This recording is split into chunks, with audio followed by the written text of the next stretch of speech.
Greetings in the bonds of peace, and welcome to the Vision on Ishi. My name is Dr. Lyons, a forever student of the divine vision and revelation given to the founder of the Institute of Divine Metaphysical Research, Dr. Henry Clifford Kinley, who had his vision and revelation in the year of 1931 in the state of Ohio at 9 o'clock, June 6th, first watch, third hour, and day of Pentecost, according to Yahweh's prophetic timetable given to the Hebrew nation.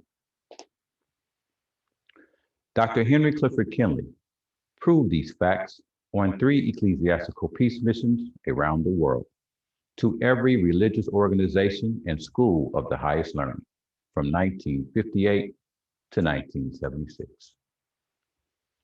As a result of his divine vision and revelation, he transcribed God, the archetype, original pattern of the universe.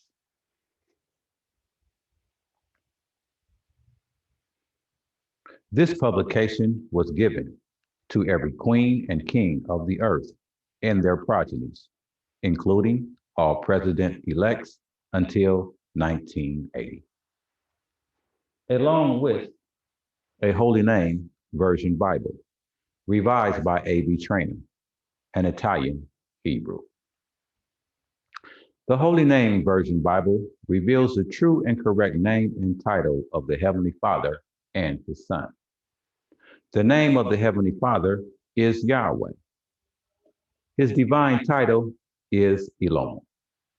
The name of the Son is Yahshua, the Messiah, who the whole world erroneously calls Jesus Christ. Dr. Henry Clifford Kinley revealed to the world on his peace visions and within his publications the threefold pattern Yahweh Elohim revealed to Moses atop Mount Sinai in 1490 BBY.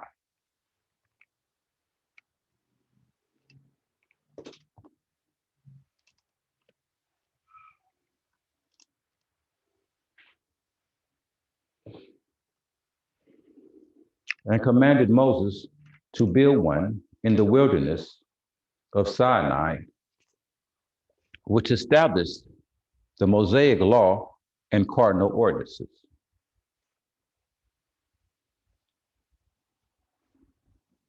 Yahweh Elohim led the children of Israel out of the land of Egypt, instituting the Passover. After 40 years, Moses was commissioned of Yahweh to place his hand upon Yahshua, the son of Nun, in the audience of the children of Israel, to give him charge to lead the children of Israel to the promised land before Moses had entered into Mount Nebo. 33 days later, Eleazar and the sons of Aaron, bearing the Ark of the Covenant, placed the soles of their feet upon the waters of the river Jordan, and it opened up like it unto the Red Sea. Yahshua, the son of Nun, therefore commissioned 12 men of valor to retrieve 12 stones as a witness to Israel that Yahweh had divided the Red Sea as the river Jordan, to fulfill his promise to Father Abraham 430 years before the law, that the children of Israel would receive Canaan's land as their inheritance. Yahshua, the son of Nun, numbered the children of Israel, confirming the covenant of circumcision of Abraham's seed to the cherubim Michael, captain of the host of Yahweh, before their 40-year conquest to remove the reproach of Egypt in the promised land.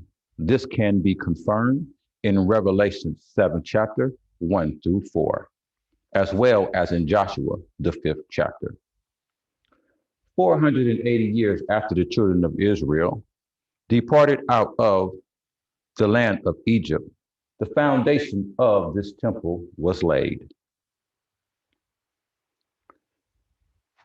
Then 7 years to the completion of this temple in correlation to the 7 days of creation,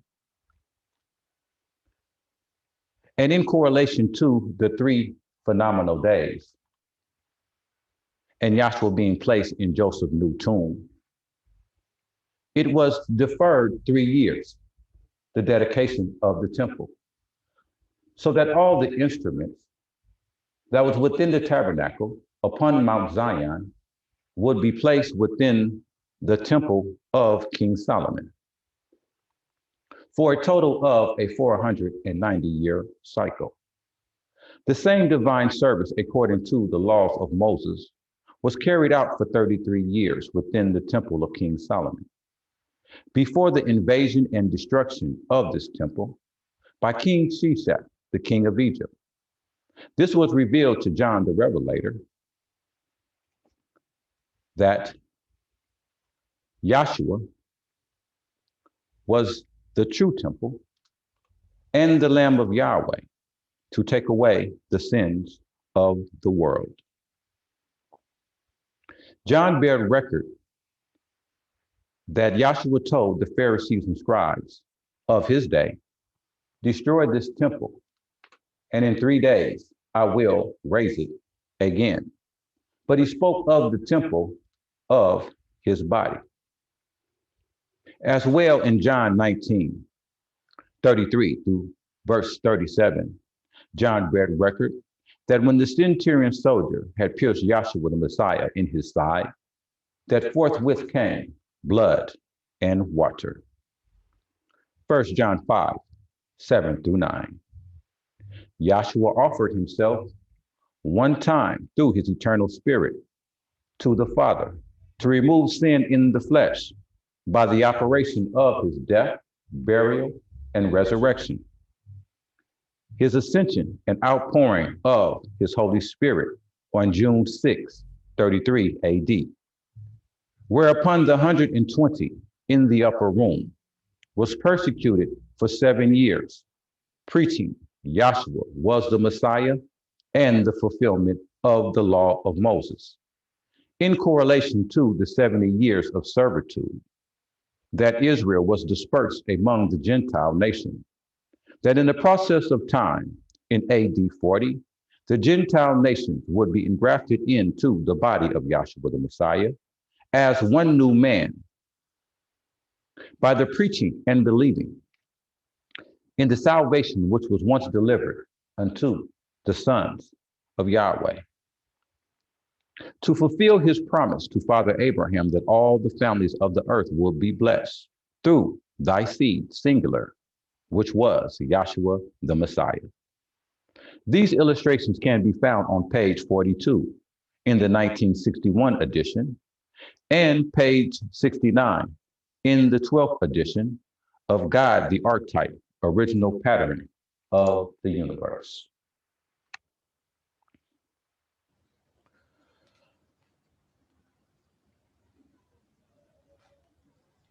The name of this particular lecture is called The Comparative Analysis of Moses and John of the Creation.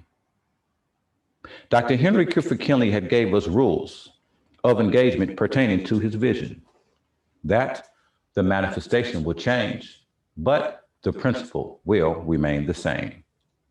That being said, study to show thyself approved, a workman who needs not to be ashamed, rightly dividing the word of truth. And may the Comforter, which is the Holy Spirit, teach you all things. My aims and objectives of this particular meeting is to help you find Yahshua the Messiah in your heart and in your mind. 1 Corinthians 15, 1 through 5.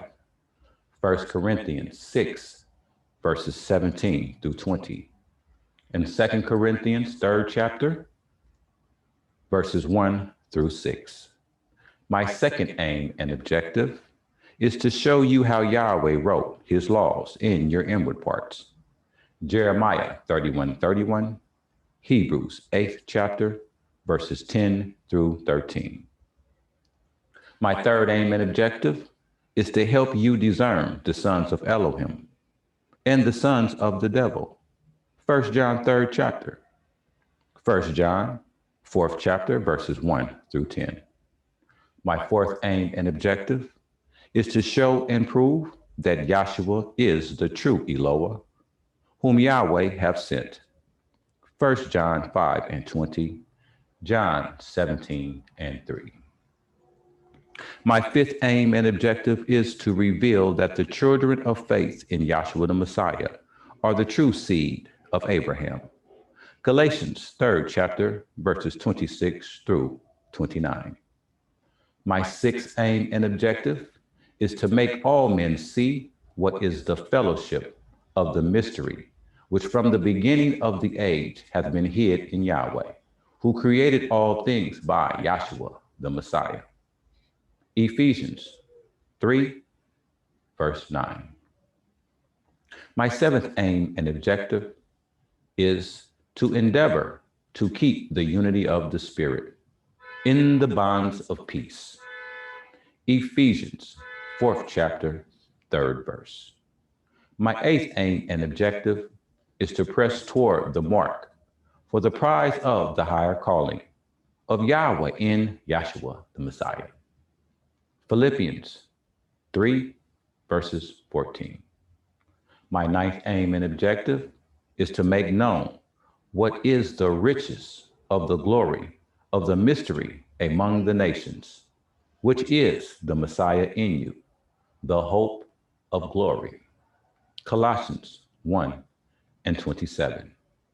My 10th aim and objective is proving the existence and destruction of Satan and his demons through the dispensation and ages.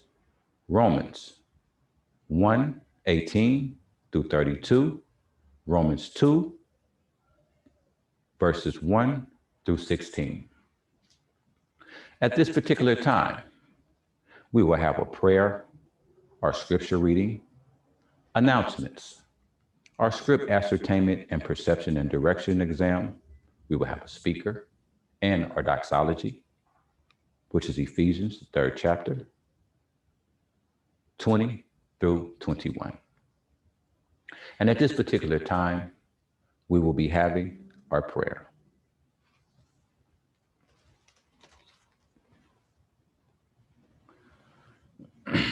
And once again, I am very, very honored and grateful to come before you this evening, humbled and gracious and appreciative for the day and what it has beheld. I would like to apologize, Heavenly Father, for my shortcomings, because we all have them. And I would like you, Heavenly Father, to strengthen me in the areas that I need strengthening in. Please allow your servant to have an understanding heart. Please keep your servant humble. Please, Heavenly Father, keep me as a child before thee and a man into the world. I also ask, Heavenly Father,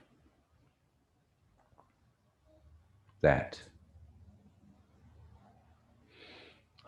Father, I'm just forever grateful.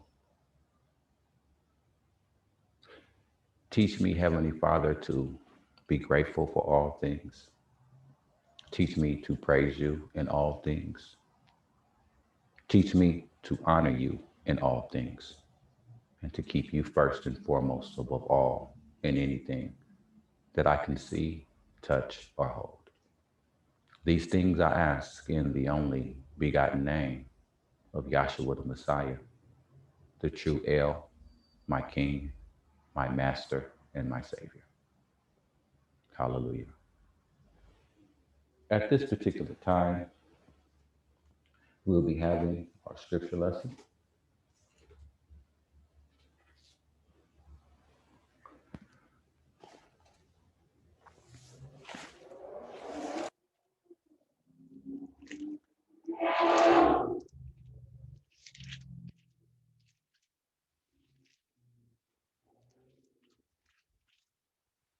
And our scripture lesson this evening will be James, the third and fourth chapter. I will be reading them to you out of the Holy Name Version Bible, critically compared with ancient authorities, various manuscripts revised by A.B. Trainer, by Yahshua Promotions. James, the third chapter reads as follows. My brethren, be not many masters, knowing that we shall receive the greater condemnation. For in many things we all offend. If any man offend not in word, the same is a perfect man, and able also to bribe the whole body. Behold, we put bits in the horse's mouth that they may obey us, and we turn about their whole body.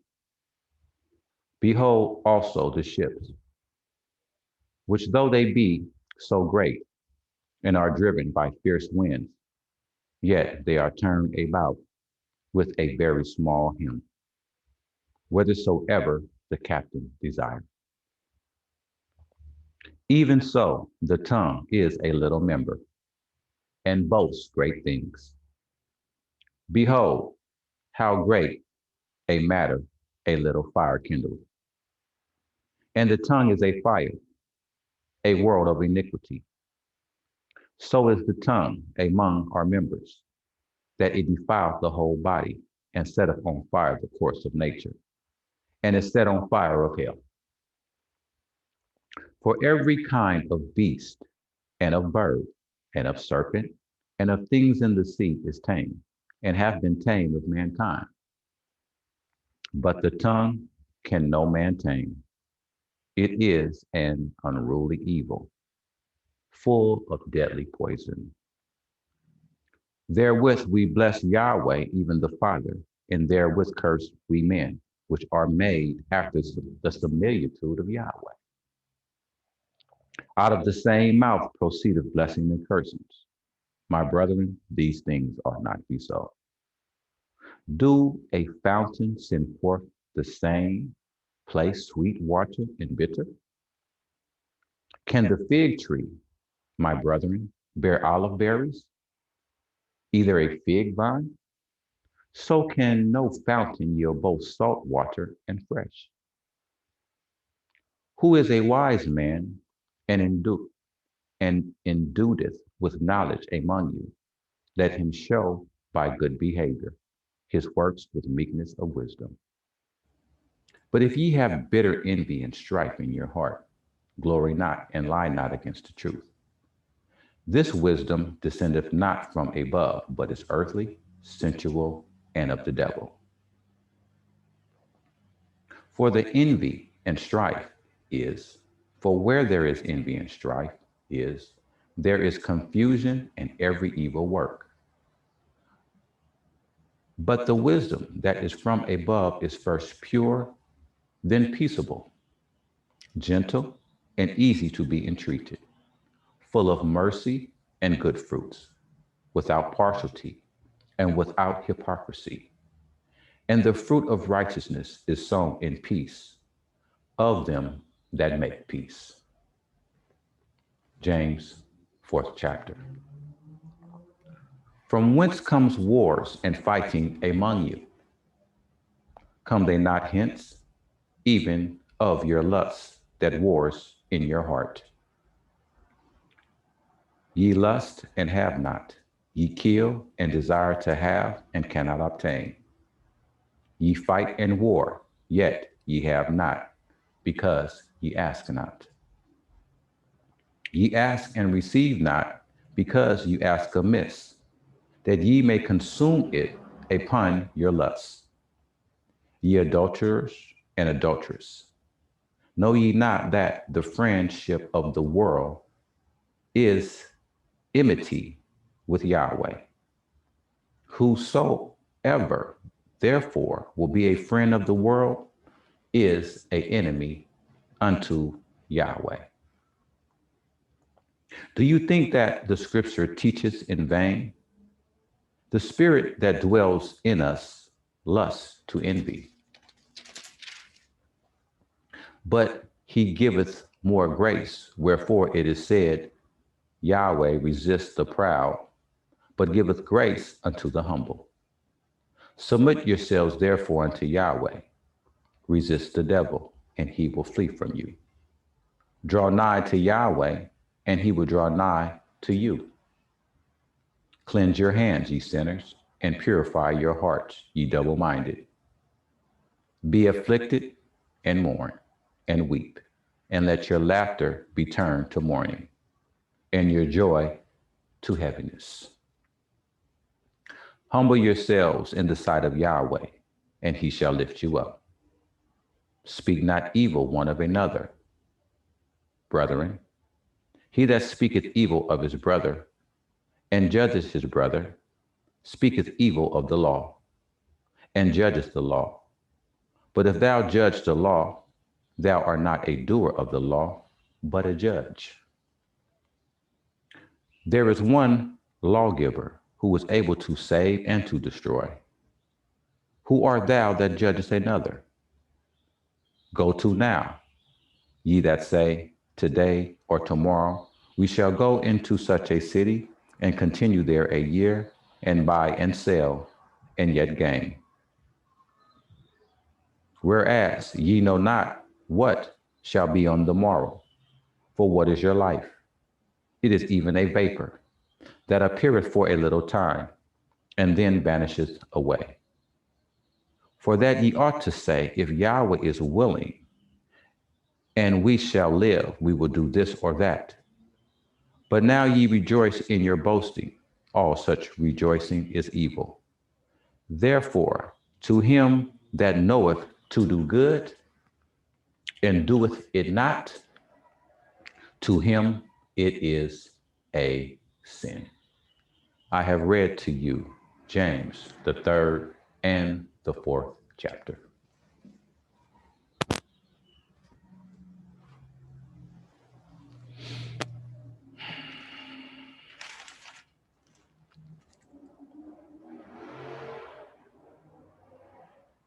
At this particular time, we will be having our announcements.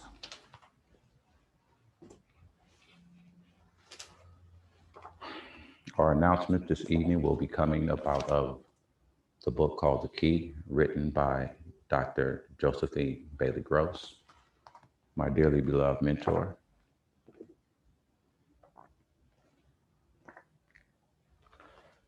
And the announcement that I will be sharing is a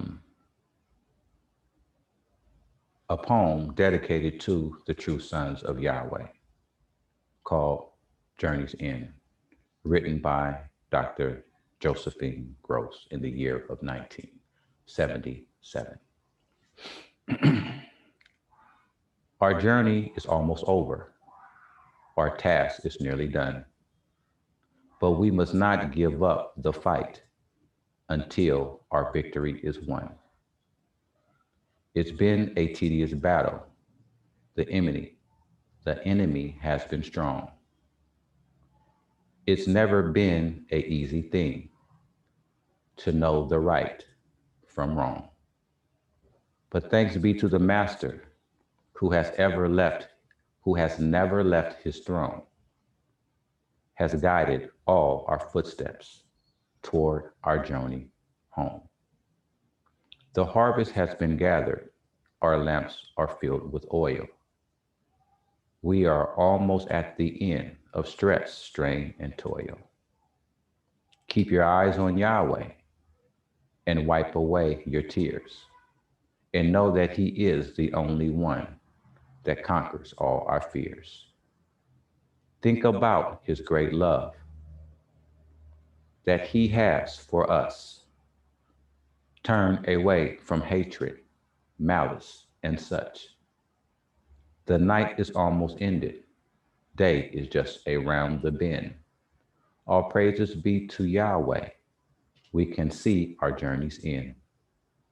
So keep the faith, keep pressing on, in spite of foes or friends, and hear Him say, "Well done, my son. Your journey's at an end."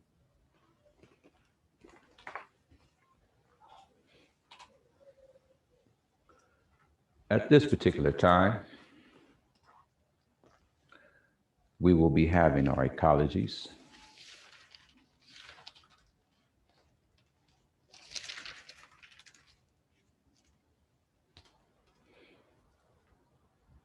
And geography takes us to the Bay Area, to San Francisco. And it says that San Francisco's lavish Millennium Tower with amazing view and world's amenities opened to the world in 2009, many years later. Is still promoted as your city within the city. A 58-story skyscraper with more than 400 multi-million-dollar units in San Francisco, tallest residential building. Former Millennium resident Frank Jernigan recalled it was billed as one of the top 10 most luxurious buildings in the world.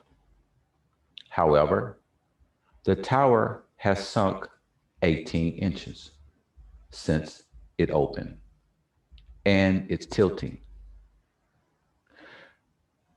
The deadly collapse of the Chap towers south in Surfside, Florida, started to raise question about the Millennium Towers. Now, within our ecologies, we always relate these things to the vision. And so here, what we're going to do is that it's taking us right back here. And it's talking about the things pertaining to the Twin Towers. And then what it's doing is referring to things that happened with the Twin Towers back to the things of the Chap towers that happened on the south side, see, in Florida. And so now what it is that we have a building that's in San Francisco, okay? And it is called the Millennial Tower, okay? And so that Millennial Tower is correlated into the Tower of Sinyi that is here on this particular chart. And it is located right here. Let me go here and show you. And I have to do a little bit to bring out this particular tower. And so it is in relation to this particular tower that you see right here, because it's the Tower of Sinyi, okay? And so therefore, it says that this particular tower that's in San Francisco, it says in our ecologies that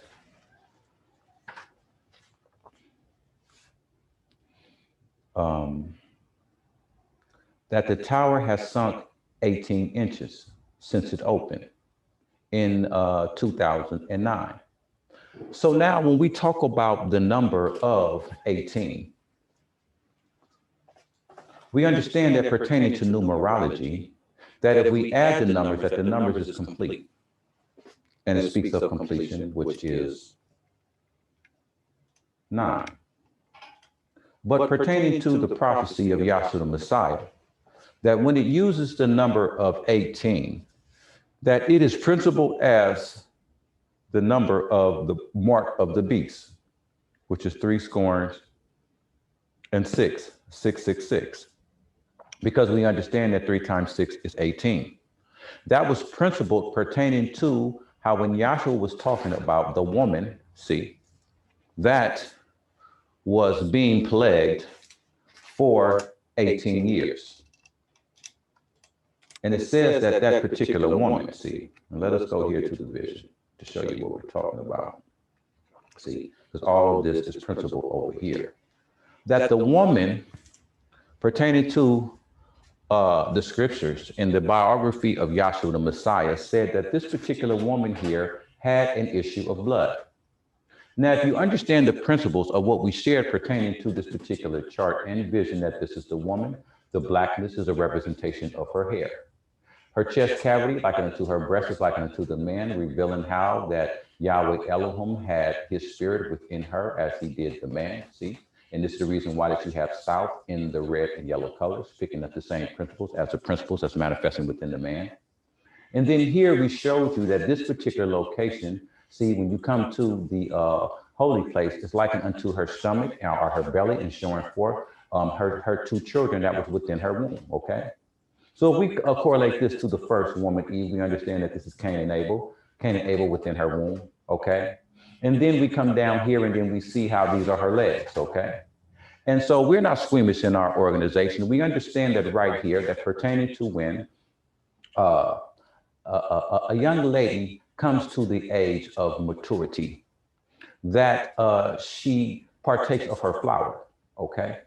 And so therefore, this is an illustration here revealing how that when you see the explosion manifest right here in between the 2 twin towers, and then you see how that you have this heart here and it's dripping blood. This is likened unto her issue of blood when she has become a woman, okay?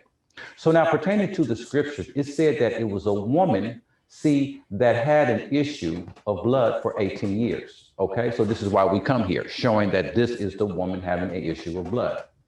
Now, the woman said unto herself that if she could touch the hem of Yahshua's garment, that she would be healed. And so at this particular time within the scriptures, it says that the woman had touched Yahshua. But at this particular time, it says that the crowd had thronged him. There was a lot of people around, okay? But at the same time, Yahshua knew that the virtue had left his body and had healed someone. See?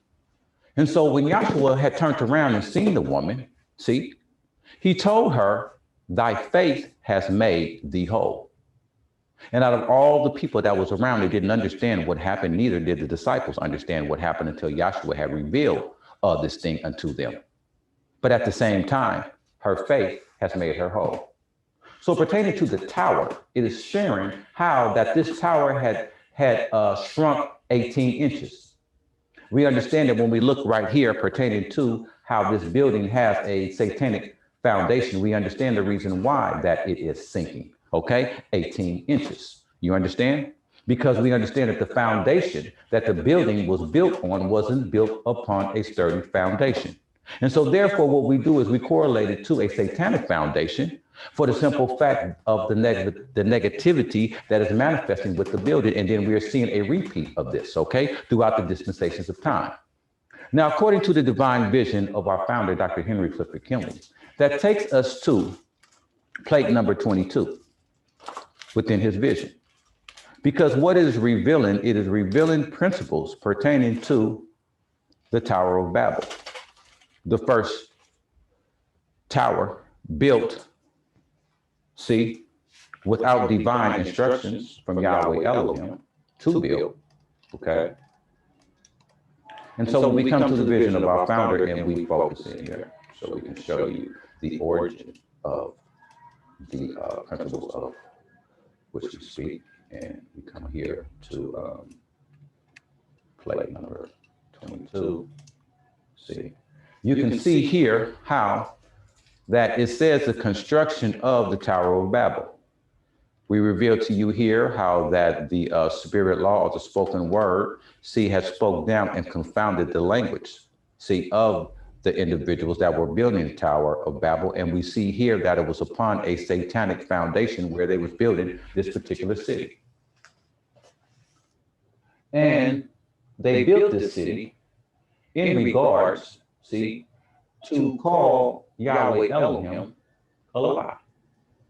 Because we understand that pertaining to the principles that had manifested prior to here, see, within plate 20, Yahweh Elohim had put this covenant within the sky, see, which was his rainbow, saying that he would not destroy the earth again by water. And this was his declaration and covenant to everything living upon the face of the earth that was within this ark at this particular time. So this is the reason why that when we look at the principles pertaining to how that this tower was built on a satanic foundation, you understand? And it's saying Tower of Babel. In related to the scriptures, to see how the scriptures are manifesting, are being fulfilled in our time, it has to pick up the same principles, see? So this is the reason why in regards that it is talking about a tower or towers, see? And then we come back and we're looking at the principles pertaining to the tower, and then as well as principles pertaining to the woman. See? Because what we're looking at is that we have to see how everything is manifesting at the same time simultaneously based upon, we shared with you how time came in, see, in the fourth dispensation,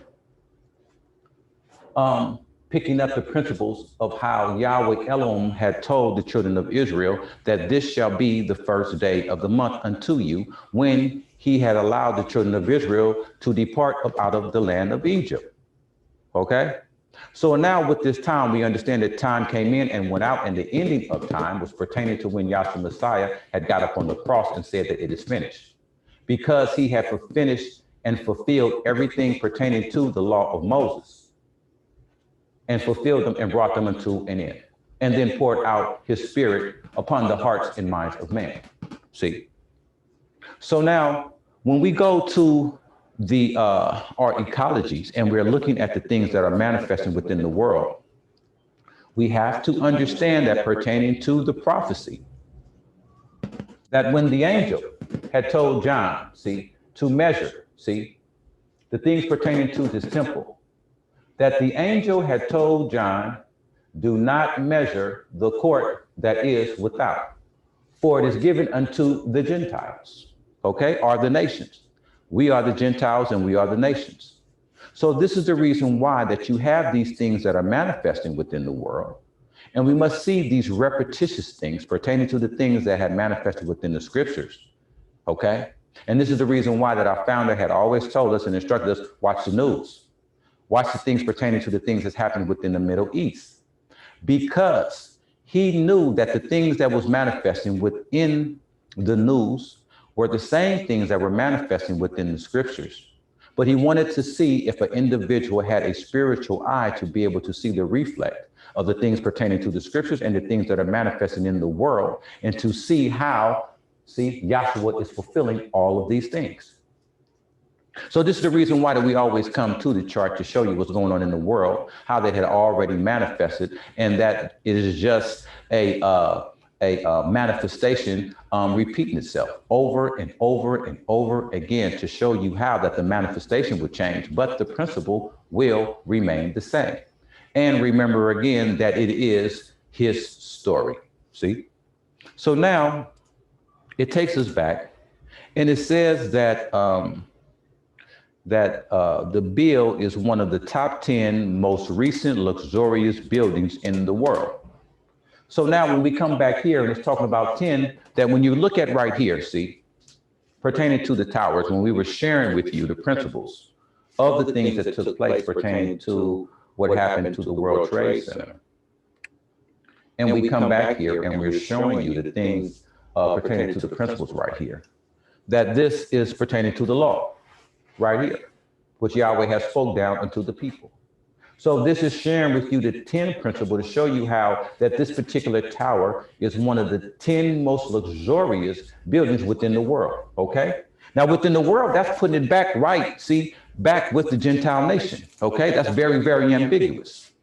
So it is telling you and revealing to you that San Francisco has one of the 10 most luxurious buildings in the world that you could go to find a place to live, just like how the example was used with the Chap line towers in Florida.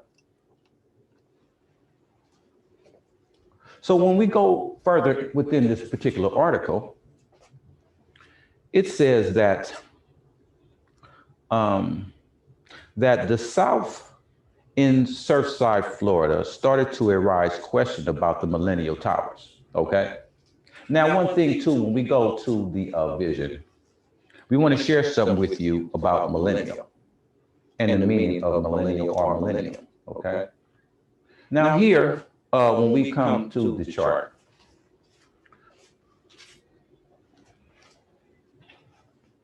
that on the vision here, we have something, and it's called the week of Scripture. Now, when we come to the week of Scripture, the week of Scripture reveals how that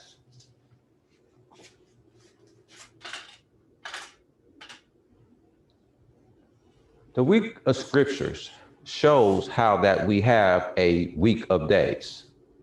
We shared that with you pertaining to the timetable of Yahweh Elohim, and we're going to go back and look at the sacred calendar. But this is so that you can understand the principles pertaining to the sacred calendar, the prophetic calendar, and the eternal calendar.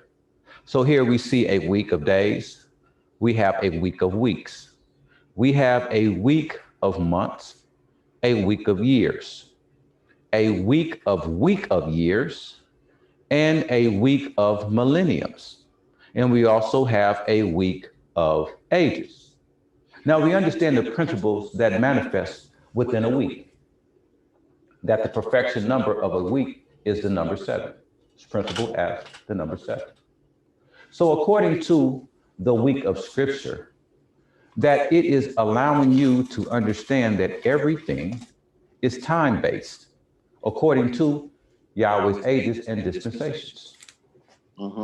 So this is the reason why that when it is talking about time, things of that particular nature, what we do is that it has to go according to Yahweh Elohim's timetable. It has to go to his watches, and it also has to go according to his hours. He has 4 hours and he has 4 watches, okay? And then he has 7 days within his weeks, okay? And we just showed you the week of Scripture. So now here it says that the millennial towers, it says when you have a high rise that collapsed, and you had a situation in San Francisco. We had a high rise that was sinking and tilting.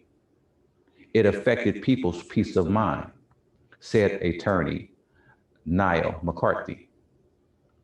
Ronald Hamburger, who has monitored the settlements of the Millennium Towers and evaluates their effects on their structures since 2014, told CNN in a statement that the building was designed for earthquake resistance, remains safe, and is not at risk of collapse. So those were the principles pertaining to the tower as a reflect of how, when we looked at our ecologies, how it led us back to California, see?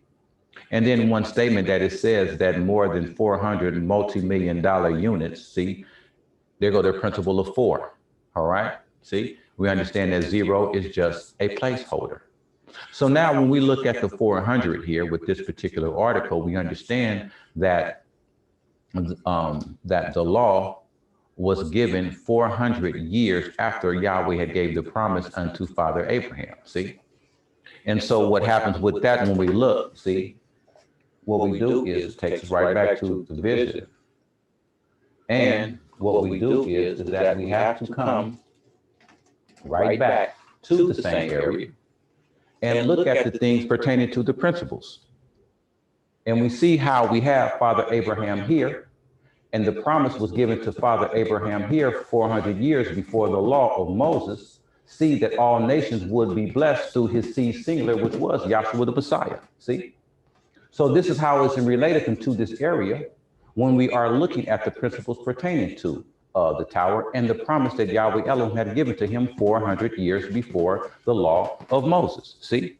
So this is how we take these principles and we look at the things that are manifested pertaining to the nations, how it's pertaining to us in fulfillment of the things of Yahshua the Messiah.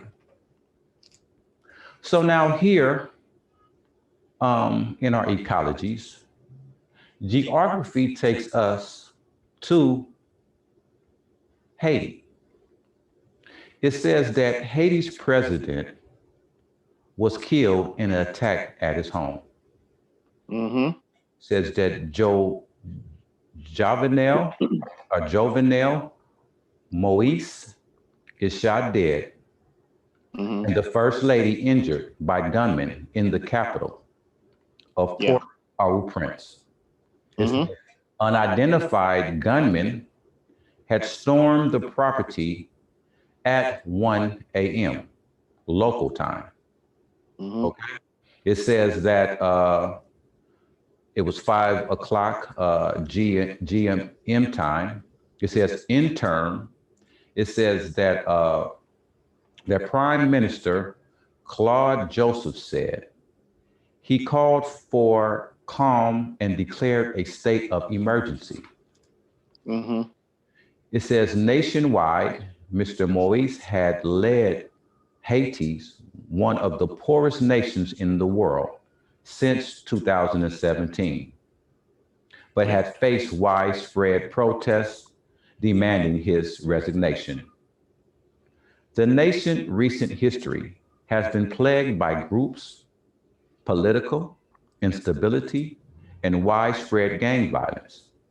Mr. Joseph had called the shooting of the president a heinous, inhumane, and barbaric act, saying the attackers were foreign. Yeah.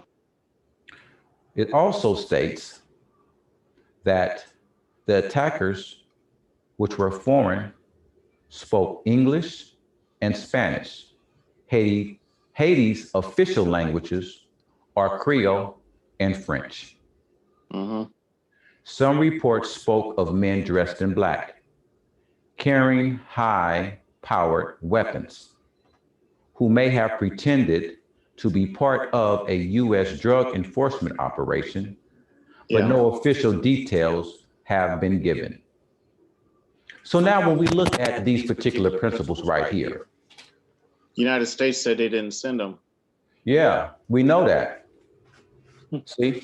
But you know what they're doing is that they have to say something in regards to that, because only the U.S., see, formally speaks English, and we have a lot of, Spanish-speaking individuals, over here where we are. So it's real easy for them to relate that unto, they just said foreigners. They didn't pinpoint it and say that it was the U.S. or anywhere else. They just said that they were foreigners, okay? And that was safe to say, all right?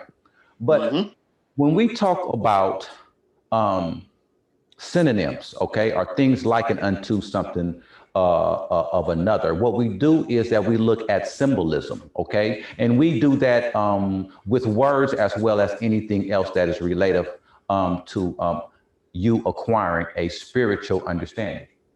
So here, when we come to the chart right here, and we're coming right here to the lady's chest cavity, to where we're looking at the principle of south right here. So what I'm going to do is that I'm going to zoom in right here, because of the principles pertaining to the things that manifested in Haiti are manifesting right here. So what I would like to do is zoom in, and what we're going to do is acquire these principles, all right? So now sometimes principles are played on words. Now, when we talk about Haiti, we understand that the root word of Haiti is hate, okay? So when we come right here to south and we see how we have Sarah's name right here, If you look at the H at the end of Sarah and South, we have Hagar's name right here, okay? Because we shared with you that if you're looking at this in this totality, and I'm not going to go back because you should understand by now that when I'm talking about right here, this is picking up the principle of a woman right here, okay? We shared with you pertaining to the coloration that you see the white, that this lady can manifest a righteous woman or an unrighteous woman, depending upon the principles that we're using and who we're talking about pertaining to the scriptures, okay? And likewise, anywhere else on the chart. It's just not pertaining to a woman, but also to a man. We can pick up positive and negative principles. And we have to understand that the principles that we're using, okay, it is not to place iniquitous or righteousness on an individual, but using the principle of the things pertaining to Yahweh Elohim's creation, all right? And we are Yahweh Elohim's creation, all right? So therefore, Yahweh can use his creation as he wills. But at this particular time, we are just trying to define principles pertaining to words, okay, and then characteristics, all right?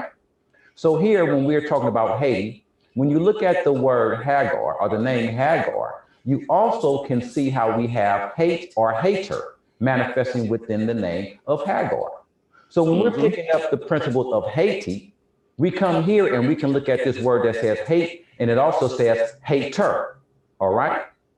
So when we look at Haiti and we have hater, we correlate that because of what manifested. It was a heinous, and heinous means a hate crime. You understand what I'm saying? Just hypothetically, you know, giving you a rough definition of it. So now we're seeing a hate crime because it says that the president was killed in his home, that they just ran through his home and they killed the president of Haiti and they injured the first lady, okay? And we understand the principles pertaining to the lady that's standing right next to Adam, that Eve was the first lady. You understand what I'm saying? So here we have the principle of the man and the woman. Let me go back because I want to do the vision justice while I'm picking up these principles, okay? So here, we're picking up and showing you the principle that here's Adam and then here's Eve, okay?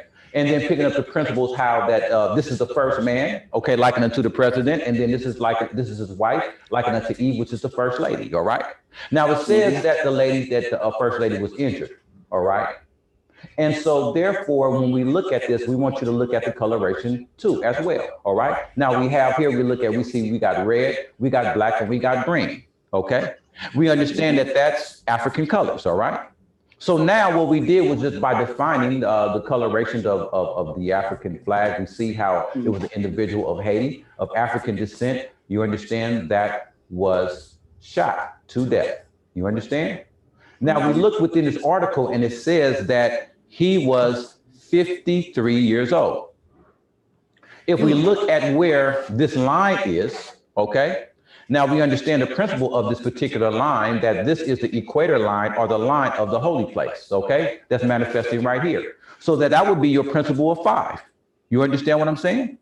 Yeah. And so therefore we look at the principle of 3, that we understand that a man has a head cavity, a chest cavity, and an abdominal cavity going according to the threefold intangible tabernacle of Yahweh Elohim. So that will pick up your principle of 53 pertaining to the man.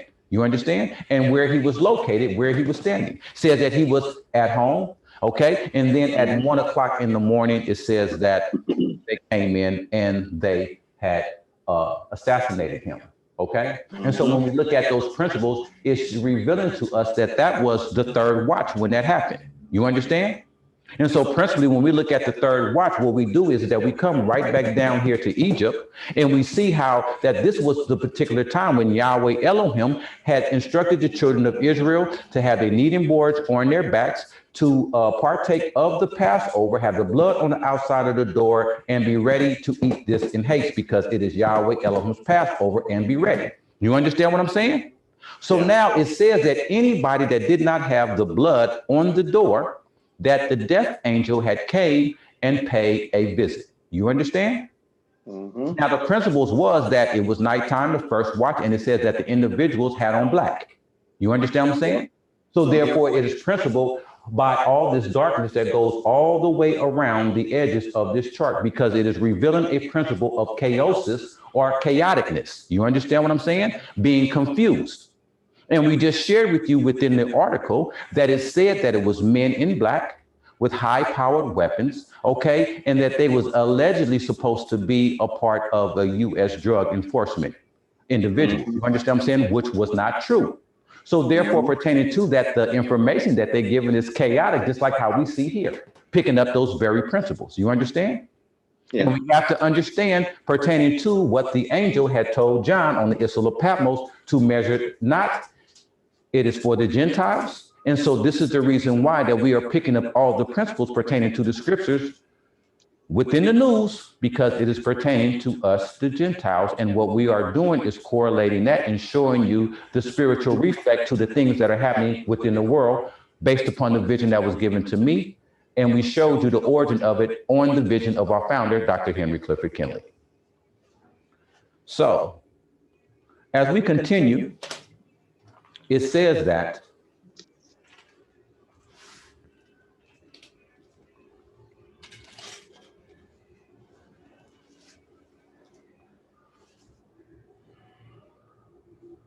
I'm trying to see where we left off. It says that that the state of emergency or the state of siege allows for the banning of gathering and the use of the military for police roles along with other intentions of executive power. It says that Haiti's constitution says ministers under the leadership of the prime minister takes control in the event of president vacancy until elections can be made. Now, one thing that we wanted to share with you, that in all, that if you listen, there's a key word that's being used in the same ministers, okay? Because we have to understand that in these particular countries, they have ministers to speak for the people that are over certain political realms in these particular countries that speaks for the people. Okay. Yeah. So here we are looking at how that Mr. Joseph, which is the prime minister, and now that the president is no longer in office, how he is taking control. It says, but that also remains unclear as a new prime minister. And listen to this name right here. It says Ariel Henry. Okay. He is the new prime minister that Mr. Moise just this week, but has not yet had him to be sworn in. You understand what I'm saying? So Yeah. Mr. Joseph, okay, and I want you to pay attention to that name, Joseph or Yosef, you understand what I'm saying? And look, what we're going to do is we're going to pick up them principles too. Now we understand that the Messiah was placed in Joseph's new tomb. We come right down here, all right? And we're showing you that down here, that if you look at this particular pyramid here, and this particular pyramid, it is just giving you the same principle of how here Yahshua was in the tomb. He was buried, and this is picking up the principle of Saturday. Here is picking up the Sunday morning, him being resurrected, the 300th part of Sunday morning, and resurrecting and ascending right here, okay? As well as when you're looking at these principles down here, as Yahshua being within the new tomb of Joseph, we have to understand that according to the scriptures, see, that earlier in the third dispensation, that Joseph was the son of Israel that was sold into bondage and became the second ruler. All right, he was the second in command down here in the land of Egypt. So this is the reason why that we have Joseph's new tomb and principled as Joseph being down here within the land of Egypt at the time of Moses is showing you the principles and the ramifications of how these things are being fulfilled simultaneously. And we are picking up the synonym by using Joseph. OK, now we're picking up Joseph that was in the beginning of the third going into the fourth dispensation, and we're seeing how we got Joseph at the end of the fourth dispensation. You understand what I'm saying? And so therefore we understand that Joseph was a son of Israel. So that is pertaining to the Israelites.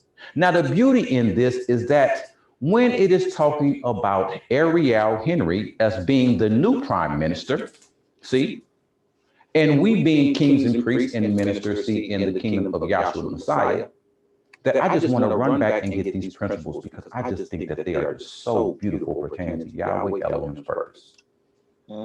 Now, I shared with you in my opening statements how that I am a forever student of the divine vision and revelation given to the founder of the Institute of Divine Metaphysical Research, Dr. Henry Clifford Kinley.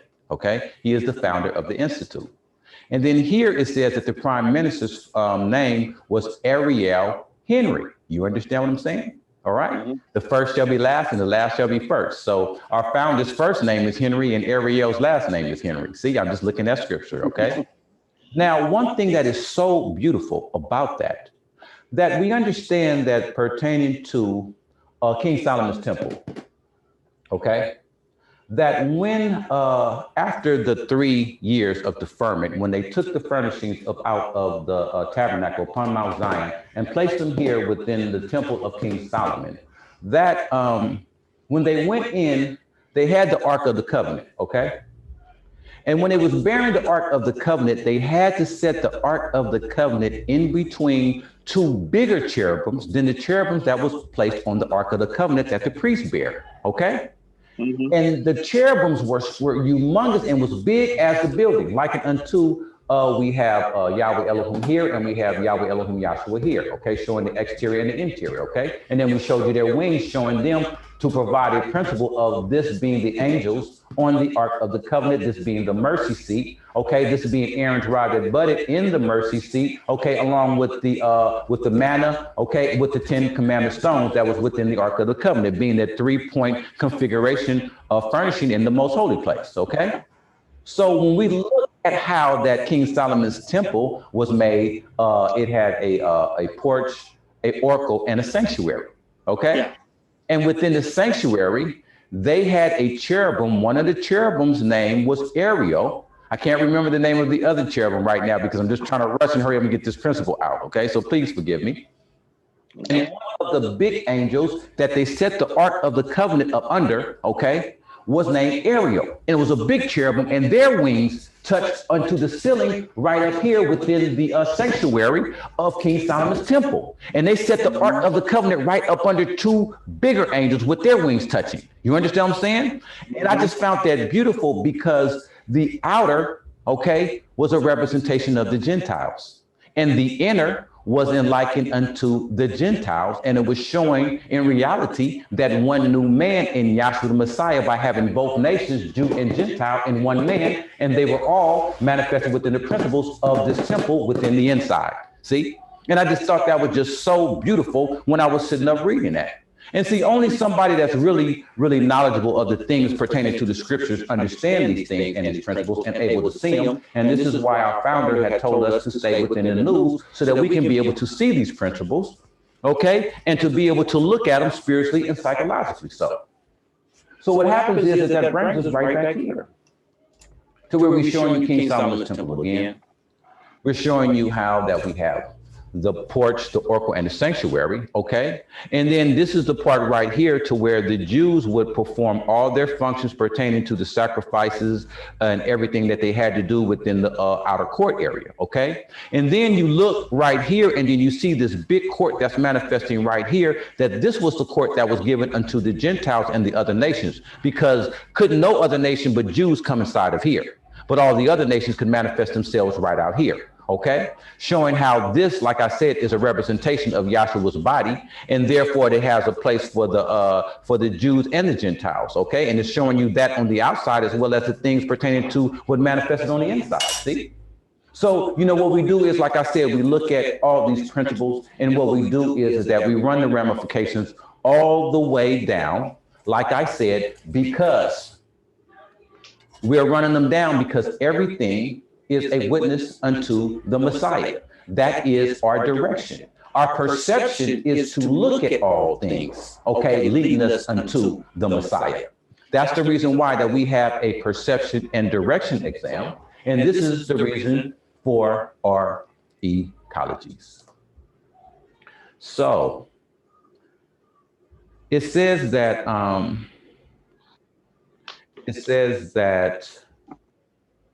but questions remain about how much control that Mr. Joseph can assert. Mr. Joseph said that all measures have been taken to ensure continual and that the democracy and the republic will win. Mr. Joseph vowed that the killers would be brought to justice and said the security situation was under control. It says that UK Prime Minister Boris Johnson tweeted that he was saddened at the death of Mr. Moise, calling it an abhorrent act and appealing for calm. US President Joe Biden offered his condolences to the people of Haiti for this horrific assassination. So those are things that was pertaining to our second ecology. Our third ecology geographically takes us to Egypt, where we just left. Now, I really think that you're going to find this article very, very interesting because pertaining to this particular article and the things that we were just talking about pertaining to the things of Egypt is nothing but a recapitulation and as well fulfilling the prophecy of what Ezekiel had written in the 29th chapter of the book of Ezekiel. So what we want to do is read this, and hopefully that you will find this very, very interesting as well. Okay. It says that in Egypt, it accuses Ethiopia of violating laws over controversial dam. It says a decade-long negotiation over the dam have failed to reach a final agreement. The foreign ministers, here we go with that word ministers, okay? That's very important because of where we are, okay? People ministering, all right? That's very, very important. It says that the foreign ministers of both countries who are in New York ahead of Thursday's Security Council meeting called Ethiopians unilateral move a serious escalation, revealing Ethiopia's bad intentions. Okay? So when we were talking about the principles, when we were here and related to how we were talking about in our earlier ecologies, the things that had happened pertaining to this particular tower here. All right. And it falling and things of that particular nature. It says that the prime ministers were meeting in New York. Okay. Now we understand that pertaining to the World Trade Center, that was in the place of New York. All right. So this is the reason why that we come right back here because of where they are and then the things that they are talking about. And then we see how that the World Trade Center, all right, pertaining to the principles of the Tower of Babel or Plate 22 on the vision of our founder, because that's the origin of it. But we're just showing it to you here, okay, in modern time, that we see pertaining to where it is within the darkness, that it is relative of being within Egypt because of the darkness, okay? Mm-hmm. So what we're doing is that we're just following principles and we're looking at it. So it brings us right back here, all right? So that you can look at it. So now here's the tower, it's in darkness, and then here we have Egypt, all right? Pertaining to the principle that we was talking about with Joseph and with Yahshua the Messiah, okay? So now it says that that Egypt said it was informed by Ethiopia that the second year of filling had begun. This has happened as the rainy season near the dam site gets underway, okay? It says that the second filling also violates international laws and norms about the usage of resources of transboundary rivers, okay? Recent African Union efforts have stalled, and now Egypt and Sudan, which also sits downstream of the Grand Ethiopian Renaissance Dam, acronym JERG, have asked the U.S. Secretary Council to discuss issues. It says Ethiopia says it is not deliberately filling up the dam. It says filling goes in the I.D.M.R with the construction. A senior Ethiopian water minister official told AFP News Agency, once fully operational, the JERG is expected to supply 65 million Ethiopians with electricity. Okay? So now, what we're going to do is that we're going to come here to the chart. And we want to look at what it's talking about. Because it's allowing us to be right here within this particular region of the chart, all right? And this is Egypt, all right? Now, what we want to show you is that when you are looking at this particular part of the chart, that this is the Nile River, okay? Right here, this is the Nile River.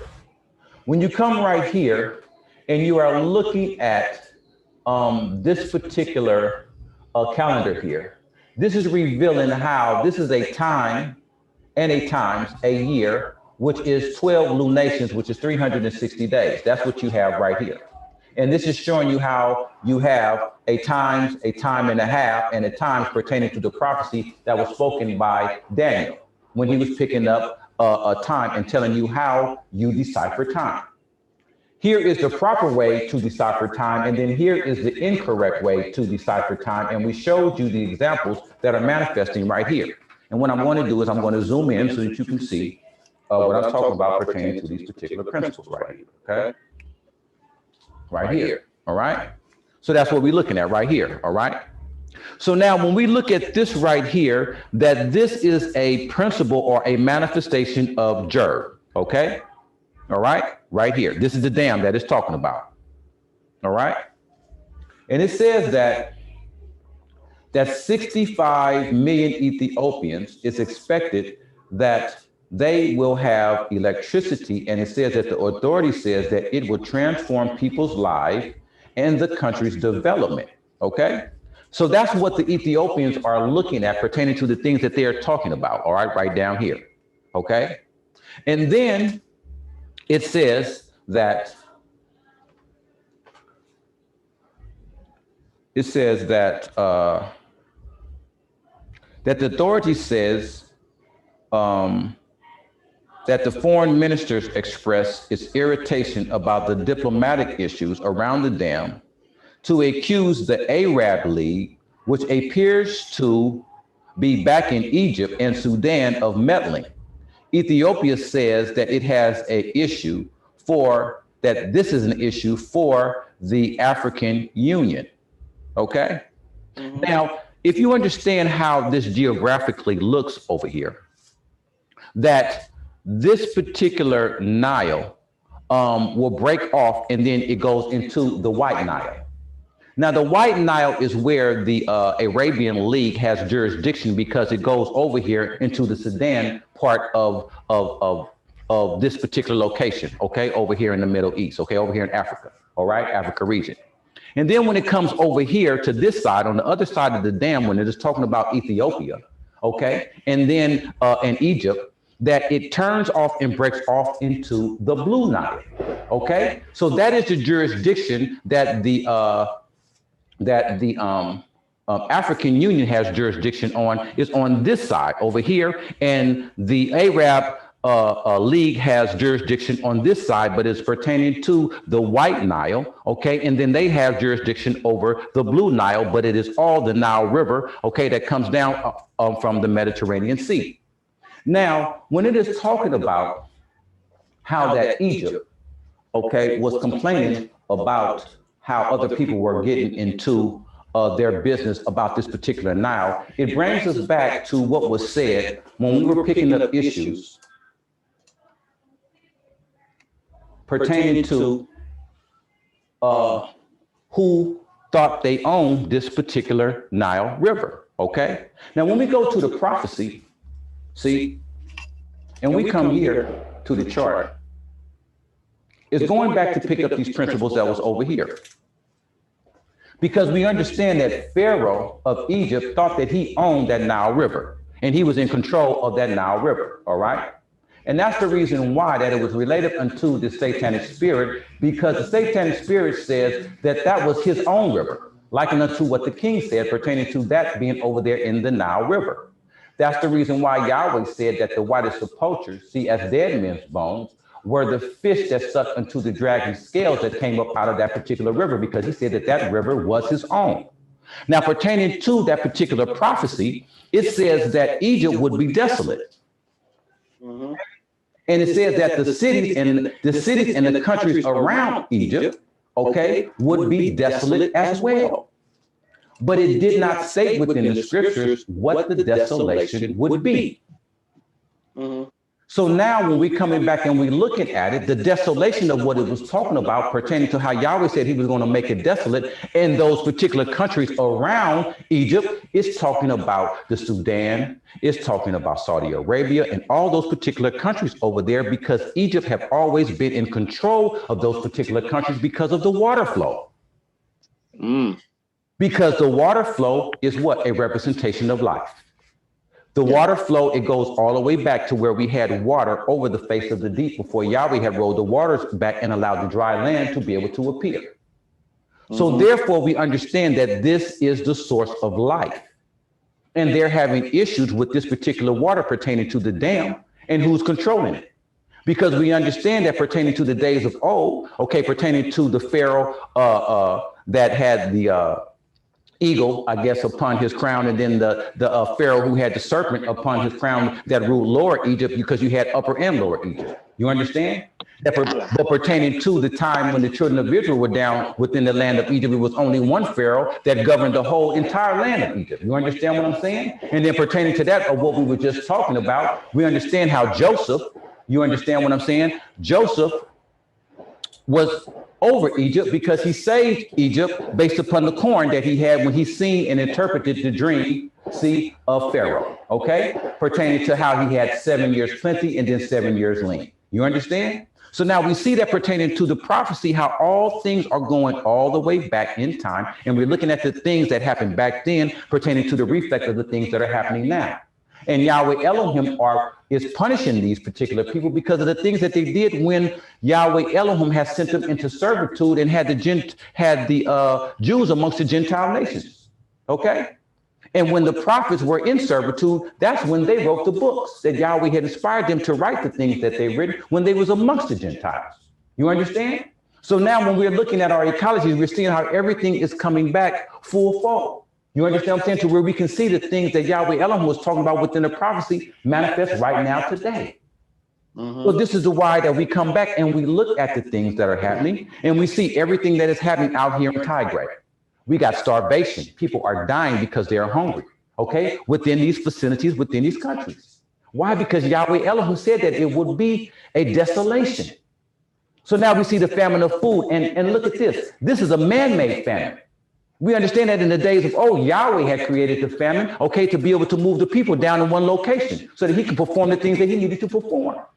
He had a famine that had manifested within Canaan land that allowed Abraham to come down here. And then later on, we see how that same dirt that happened that allowed Israel to send his children down here to be able to get grain or corn. And they didn't even know that Joseph was down here. You understand what I'm saying? So now we're looking at now that Yahweh, okay, is allowing the same thing to manifest. Okay, but the principle is, okay, the manifestation is changing, but the principle is remaining the same. Because what? It's a famine. You understand what I'm saying? And man is causing it instead of, you know, seeing how Yahweh had created it from, what I should put it like this, from the elements of the things that are manifested within the creation. Now he got men doing it, and it's a man-made famine, and they have weapons of warfare that's creating this particular famine. You understand? So now we're seeing how everything is recapitulating, okay, over and over again. But like I said, manifesting with the nations, and we are seeing how that the manifestation is changing, but the principle is remaining the same. And so, like I said, our direction is to look and seek the Messiah and what he is doing. See? And so this is how we take these particular ecologies and we run the ramifications to show you that everything has a spiritual reflect to it. It says that that was the end of our third ecology. Our fourth ecology takes us geographically to Israel. Now, this particular ecology is something that you have to see. It's just something that you would have to see. It says that Israeli, a videographer, goes viral with sheep drone shots. It says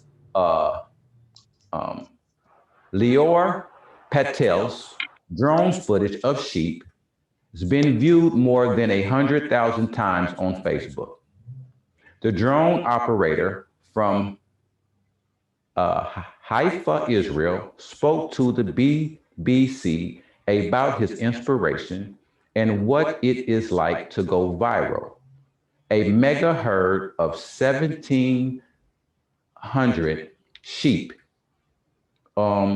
looked very beautiful. Now, what this man did was he found a mega herd of sheep. And what he did was he flew his drone over the sheep and watched them migrate from one place to another. And man, the spiral of all of 1,700 sheep in this particular herd, one of them looked like a bow tie when they was just all herded around, and had them running through cities. And then they had the place where they was feeding them at, man, and it just looked, it was just so beautiful because you see all these white dots, man, going through the forest, through beautiful places, man, you know what I mean? And then where they had stopped at and the things that they were doing, you just had to see it because it was just phenomenal. And he said, this man said he got 100,000 hits. You understand? See? And just picking up the principles of a sheep, we understand what Yahshua had said unto Peter. He said, Peter, you lovest thou me? Feed my sheep. He asked him again, Peter, lovest thou me? Feed my lambs. He says, Peter, lovest thou me? Peter started to weep. He says, Master, you know all things. Yahshua said, feed my sheep. And man, they show out within this orchard how the sheep was out there feeding and eating. And that was just the only thing, man, that was just dawned on my mind, as well as understanding that Yahshua being the Lamb of Yahweh. You understand? And then you had all these beautiful sacrifices out there, if one was still up under the law, and all of them was just beautiful white. It didn't appear none of them had any spot or any blemish. And then when we look at the number of 17, our numerology takes us to the number 8, and that's Yahshua's or Yahweh's Elohim's number 888. You understand what I'm saying? It just fit beautifully, you know? So that was our fourth ecology. Now our fifth ecology, it takes us to the UK, okay? It says that wind turbines, how UK wants to become Saudi Arabia of wind. It says Prime Minister Boris Johnson has said he wants the UK to become the Saudi Arabia of wind. And off the coast of Yorkshire, the North Sea is now home of the world's largest offshore wind farm. It says Danish renewable energy giant Ørsted has installed about a half of the UK's offshore wind capacity. The company invited the BBC's chief environmental correspondent Justin Rowlatt to watch as the 1,000th UK wind turbine was being erected, okay? So now we're going back, let us go here first. We was talking earlier about how we were sharing with you in our last ecologies pertaining to how we shared with you that London, England, or the UK, was the wife of Rome. When we were talking about the things pertaining to, when we was talking about Pope Francis, okay, and how that they had made bad investments or real estate investments over here in London. You understand what I'm saying? How that Rome had lost over $350 million or million euros in bad investments, okay, and how that they are being investigated because of the things that they have done pertaining to the Holy Sees and the Roman Catholic Church, all right? They're being persecuted again for embezzlement and extortion and things of that particular nature. But now going back to this particular principle, when we're going here, and we're seeing how that the UK says that they wanted to be the Saudi Arabia of wind. Now, all this is in the same area, okay, which we set up and talked about pertaining to the Sudan, Saudi, and all that other stuff. And so now we have the UK talking about that they want to be the Saudi Arabia of wind. And so that takes us back to the scriptures of when we go here to the chart or to the vision, and we share with you how that within the book of Revelations written by John the Revelator, how that it was four winds, four angels holding back the winds, and not to do harm upon the face of the earth. And those four angels that we understand was the lion, the eagle, the oxen, and the man. Those were the four angels, and they were holding back the winds, okay? And so that the four winds was holding, the four angels was holding the winds so that the winds would not destroy the earth until all of those of Yahweh Elohim were sealed. Okay, I believe that's over there in Revelations, the 7th chapter. Okay, so until Yahweh had sealed the 144,000, the winds were told not to hurt the earth. Okay, and then here, when we come here and it's talking about in the north, that when we come right here to north, we look right here within the circle, and it says that we have within here, it says war of the sea and the winds, okay? And then we have Daniel, the 9th chapter, we have Revelations, just like I said, 7, 1 through 4, as well as Revelation, the 13th chapter, when it's also picking up the four winds on the four corners of the earth, okay? Picking up those same very principles. So this is, like I said, we look at these things to see things pertaining to the scriptures, pertaining to our perception and direction exam. Our direction is to the Messiah. Our perception is to see the principles pertaining to the Messiah, okay? And that's basically, like I said, man, we are directed towards that to be able to see principles pertaining to him, of that pattern or whatever it is within the creation pertaining to the scriptures. That's talking about Yahshua the Messiah.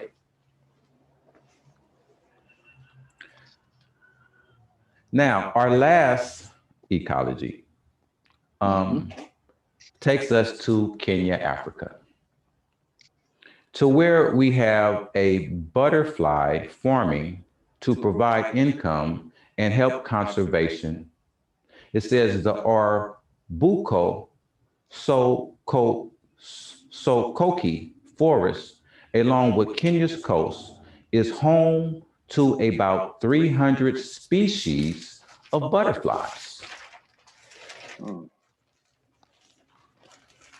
Now, right here, one would say, okay, well, what does butterflies have to do with the gospel? Well, let me explain this to you. Now, here on the vision, that when we come here,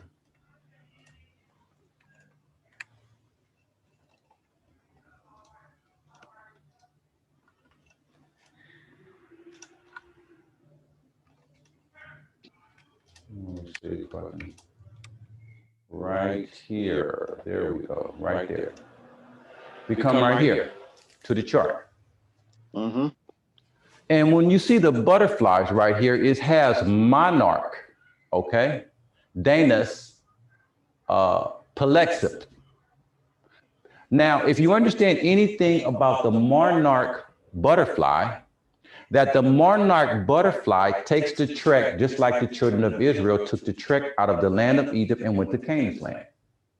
It says that these particular butterflies, man, pertaining to the time of year, all right, when it says how the birds fly south for the winter, that these particular butterflies, man, no matter where they are, I don't care where they are within the world, that all these butterflies, these monarch butterflies, have one destination that they go to every year.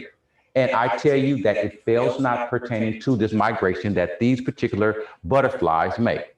Now, on the chart, it's revealing chromosomes, okay? It's revealing your X and your Y and your X and your O chromosomes. It's picking up grasshoppers. It's picking up crickets. It's picking up, I don't like saying it too much, but it's picking up roaches. It's picking up butterflies. It's picking up birds, and it's picking up fishes, okay, pertaining to these particular chromosomes, and showing you how everything within Yahweh Elohim's creation have X and Y chromosomes, okay, showing forth masculinity and femininity, all right? But at the same time, pertaining to these butterflies, that the interesting thing about them is that they take a trek every year for thousands and thousands of miles, okay, just to get to one location for them to be able to get together and breed, all right? And then after they do that, they come all the way back from where they are, and they have to cross the ocean too. I can't remember the name of the ocean, all right? But they have to cross these waters, man. And I'm talking about some of them, they barely make it. A lot of them don't make it, but they die trying to make it on this particular trek, man. So this is the reason why that these monarch butterflies are here, because they do the same thing that the children of Israel did pertaining to when they had to go claim their inheritance. They take a trek just like the children of Israel had to when they came up out of the land of Egypt. And so this is the reason why that we picked up this particular ecology. It says that it's over 300 species, okay? The number 3 is perfection. So when we look at the number 3, we understand that that's perfection. Zeros are placeholders. And so these are the things that we look at pertaining to the news. That's what Yahweh Elohim had shared with me to share with you pertaining to the things of our ecologies and the things that we look at to see our Savior or the Creator and the things that he has been doing throughout time to show how that the manifestation has changed, but the principle will remain the same. And that everything within the creation, okay, is for his glory, like he said, it's for him, see? And it's our job to be able to have the chance to be able to look and get an understanding of the thing of what Yahweh is trying to tell us pertaining to his purpose. See, and that's the beauty of that, to let you know where you are, so that you can really see that you are having a heavenly experience in this physical body, because life is beautiful. And that's what this is all about, life more abundantly, and to understand to be in a state of heaven right now while you are having this physical experience. Because you have some people tormented in hell. That's why we had the scripture lesson that it was talking about over there in James, the 4th chapter. It says, where does the war start? They start in your mind. That's where the war starts. That's when you have something against somebody. Where does it start at? In your mind. And then what you do is that you execute it, and then it comes out openly. So, along with that, let us pick up where we were. We'll be going back to our textbook. How you pronounce this? Clergy or clergy? How you pronounce it? What, clergy? Okay, that's what we're going to be doing. We're going to be going back up in there because we are still picking up the principles within our textbook. Now, if you could understand anything pertaining to the things that we have been talking about within this book here, and then see the things that we were talking about within our ecologies, you could see how that the gospel and Yahshua fulfilling all things, you can see how everything is in relative to him. He said that his word would not come back unto him void, and that he must fulfill the prophecy, jot, and title. So now we have to understand that the prophecy is being fulfilled through us as the Gentile nations, or the nations, see? And so this is why that, you know, with us, it's not going to manifest exactly how it did with the Hebrew nation. But as a reflect of what happened with them, it's things that happen that we can see that's re-manifesting themselves right now today. And what we must look at how it's applied to us was when we go back, and I'm going to go right back here, because this is one of the things that I said that I was going to talk about, that we was going to get into when we were running these principles going through the 40-plate chart. Now, when we talk about history, this is pertaining to the things of the prophets right here. Okay? I told you that we was going to be going into the history of this vision. That's what we're doing now. As you understand that we went through every principle on this 40-plate chart. We picked up everything pertaining to the Hebrew nation and how Yahshua the Messiah fulfilled it. And I shared with you in one of my previous lectures how that we didn't even get a chance to talk about the things pertaining to history and the children of Israel being within servitude. So that's what we have been doing lately. Every time that we have been going over the ecologies, we have been giving you the scriptures of either Isaiah wrote it, Daniel wrote it, Jeremiah wrote it. One of the prophets have wrote the things that we are going over pertaining to the prophecy in our ecologies. Because we understand that when you're looking at this body right here, we shared with you that within this body were the Hebrew nations. Because this is showing you how that when they went into servitude, that they were in Babylon, they was in Media, they was in Persia, they was in Greece, they was in Roman and pagan and papal Rome. Because these were the world leaders at this particular time. And so therefore Yahweh said, come up out of this, my people. You understand what I'm saying? And called them up out of this body. You understand? Because we're showing you how this particular satanic body is trying to be like the Most High. You understand? Yeah. And so therefore, if you understand the principle of this here, and I'll put it to you just like this.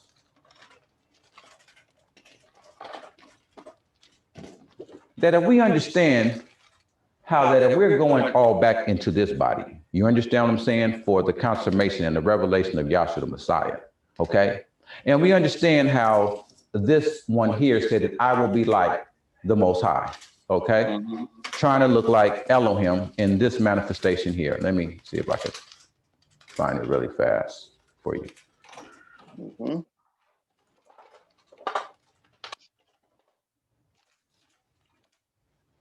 He said, I'll be like the Most High. Let me see if I could do it like this. Oh, I got to come back a little bit. Let me come back this a little bit. There you go. Now, everything came up out of this body. You understand what I'm saying? He said, I'm going to be like him. Now, everything come up out of his body and came into the world. And so, therefore, he tried to take everything within his body. You understand? See? So, like I said, he's trying to be like the Most High. So now that we understand that principally that we all go back into the body of Yahshua the Messiah, okay? See? And so therefore, when we're looking at all these principles, we're understanding at everything that's manifested pertaining to Yahweh's purpose in them having two mysteries. You understand? So when we're looking at the two mysteries, and we're looking at everything that the Messiah came in to do, that this apostasy mystery is saying that everything Yahshua did was a lie, because they said that he came in to institute instead of fulfilling all these things. And all we've been doing is pertaining to the vision of our founder, is showing how that he has fulfilled everything according to this threefold intangible pattern. You understand what I'm saying? Which is him.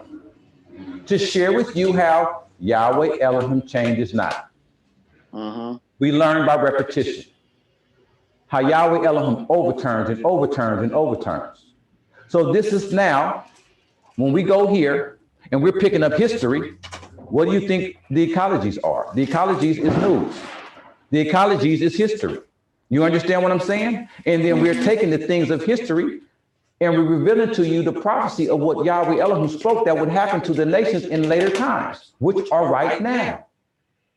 This is the reflect of everything that happened based upon the things that happened on plate 26 when Israel had first went into their 70-year servitude, okay? So this is what we're picking up right now. And we have to understand that when the children of Israel were in servitude, they was amongst the nations who were unclean unto them. Yep. So now it's easy for us to be able to understand that later on, in the later part are the dispensations of time, how that Peter had to go, see, unto the Gentile nation.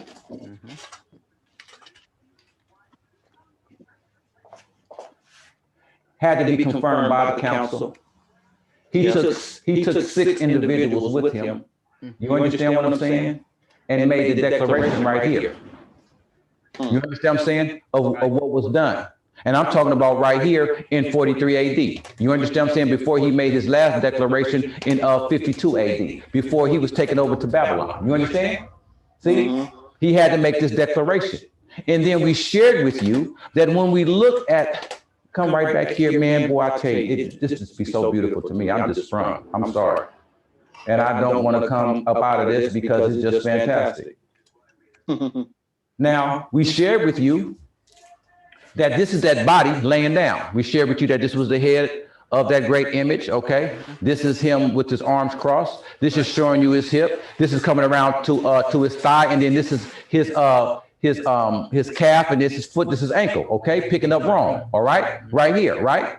Yep. And we shared with you that just how we had the children of Israel within this body, that at the end, okay, after Yahshua went through his death, burial, and resurrection, that Peter had to go to the head of Babylon. We got John right here in the center, or in the belly of the beast on the Isle of Patmos. And then last but not least, we had Saul that said that he wanted to appeal to Caesar to where King Agrippa would have let him go. That's right. Yeah. You understand what I'm saying? So now we have the apostles right back within this body to fulfill the things that happened with the children of Israel within their servitude. And this is a place of where they had their demise, or where they had taken off the flesh, because Yahshua said that, Peter, somebody's going to take you where you don't want to go. Because all your life that you had control over the things that you wanted to do all your life. You understand what I'm saying?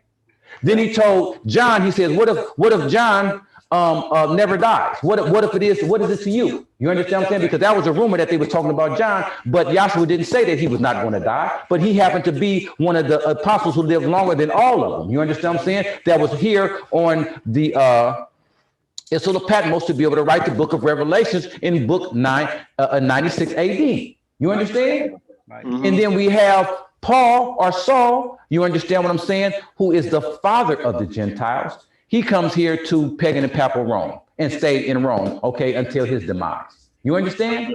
So it put them right back within the body of that great image. You understand what I'm saying? So now the reflect of those things are remanifesting, because you have to understand that that is where, oops.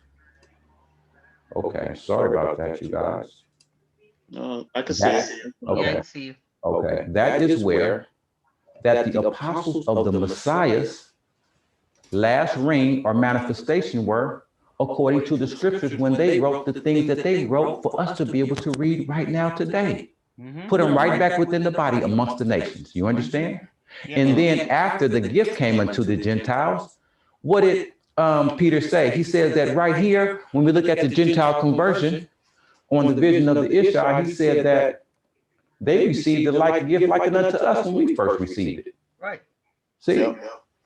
And that Yahweh is not a respecter of persons. Exactly. And then Peter understood the reason why that sheep fell from heaven, okay? And this is likened to that sheep that fell out of heaven with all the animals in there, to where Yahweh Elohim said, Peter, slay and eat. There you go. He says, I have never eaten anything common at any time. See? But when he got the revelation of that vision, he says, now I see Yahweh is not a respecter of persons, and what Yahweh call clean, don't call common or unclean. That's correct. Because the Gentile nations he was calling clean. You understand what I'm saying? Going back, fulfilling that what happened with Father Abraham, because Father Abraham was the only individual that was a Gentile that became a Jew. You understand what I'm saying? To engraft all of us. And if we came, okay, if he says that he promised Abraham that in thy seed all nations shall be blessed, you understand what I'm saying? He took everything back within him in Yahshua the Messiah. Exactly. See, now we are one new man in him. It doesn't make a difference. No Jew, no Gentile, no bond, no free, no circumcision, no uncircumcision matters anything. You understand what I'm saying? It makes us all one within the body of Yahshua the Messiah. Exactly. Now we cannot boast against the true olive branches. I'm talking about the Jews, because they are the original. We were engrafted in. Right. You understand? So yes, they are greater and mightier than us, pertaining to that was Yahweh Elohim's chosen people. You understand? See? And they were a witness, you understand, unto the world on how individuals must serve Yahweh in spirit and in truth. Exactly. But you have to also realize that when he said that, remember, and people forget we were not invited to the party, That's but right. we were always included in the purpose, That's correct. which was laid out, which was made manifest even with Israel by Israel's high priest, who had the veils and pomegranates That's right. on his on the skirts of his garment, letting you know that Yahweh declared the end from the beginning. Because he also said that the Gentiles did naturally see what the Jews like. Say, in other words, they kept the law naturally when the Israelites wouldn't. That's right. Which is why they went into servitude in the first place. That's correct. Israel was always chasing an idol.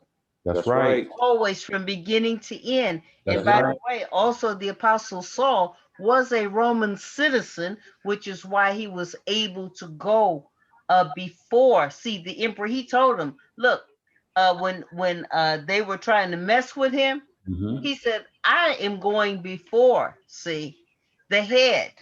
See, because I am a Roman citizen and you just can't treat me any kind of way. That's In correct. so many ways. That's what the words, that's what he's telling. That's what he's saying. Exactly. That's what he's saying. He was a Roman citizen. That's right. From the giddy up. That's right. And then that fits and shows the reality of how that when Yahweh had confounded the languages on plate 22, when we were first picking up those principles, how that on the day of Pentecost, how Peter stood up and said that we are not full of new wine. Right. And they said, how is it that all of us being from different places of the nations, yet we hear him speak in our native tongue? That's it. Because they were all Hebrews from different parts of all the nations. Exactly. And they then spread the out last abroad. apostle, Saul, coming in, who spoke 7 languages. 7 languages. That's correct. Oh yeah. See, Yahweh just tied that thing up. Hey, beautifully. Tied it up beautifully. Yes. See, to where we can see right where we are. And see, a lot of people don't understand when the scriptures is saying that, how is it if a person's circumcision and he does not do the things pertaining to his circumcision, it makes the circumcision uncircumcision. Exactly. And it says that those who are uncircumcision do the things of the circumcision, it makes their uncircumcision circumcision. That's right. That's why it says in Yahshua the Messiah, there is neither male nor female, that's right, Jew nor Greek, Hebrew or Gentile. That's right. See, because there is no schism in the body of Yahshua the Messiah, that we're all one, and that's what he came to do. That's right. That's what he came to do. That's why I said there will be not one yard or one tittle. He said until the filling, like, in other words, I came to do it all. That's right. And that's what people don't understand. That's right. When he died on that cross, he did it all. That's right. That's what it is. And you either believe that or you don't. That's right. That's what changes your nationality, if you want to call it that, is do you believe that he came to do? And we know tonight, as we speak, there are those who think that he left something out. That's right. And he didn't leave anything out. Nothing. Nothing. Just like the founder came and repeated all that was laid down in the law and the prophets to let you know, no, he did not leave one stone unturned. That is correct. Not one stone. And you either believe that, you will either believe that to your salvation, or you will disbelieve it to your destruction. That's and correct. It's just that simple. Just that simple. That's that simple. And you know, in regards to that, I want to say this, you know, for our viewers, that the things that we're talking about that are spiritual is not based upon, and I'm going to do it like this. When we in the Institute of Divine Metaphysical Research, I shared with you before that we have 10 aims and objectives that structures us, okay, as ministers and members of the Institute. Now, our second aim tells us to form a nucleus of universal brotherhood of humanity in Yahshua the Messiah without distinction of race, nationality, creed, sex, caste, or color. Truly. And we understand that we all come from one. That's Adam. That's it. All right, that's the son of Elohim. We all come from him. So since we have one spermogonium, okay, and that spermogonium had allowed the spermogenesis to manifest, okay, that means that he was the holder of all seed of all life. All right. The first spermogonium was we understand it was Cain because he was the firstborn. You understand that was the first manifestation of the spermatogenesis, okay? And then from that on, we understand that the whole world was populated. So all of us are related. I don't care what color you are, what nationality, sex, caste, color, or creed. And how I shared with other individuals that there are only 4 different blood types. You understand? That's it. And you can't look at blood and say, oh, this came from a black man, this came from a red man, this came from a, you know what I mean? Or whatever nationality. That's right. Because the blood is red. You don't know who it came from. You understand what I'm saying? See? And so, you know, people look at things totally wrong, especially when they want to manifest one of the things that we call racism.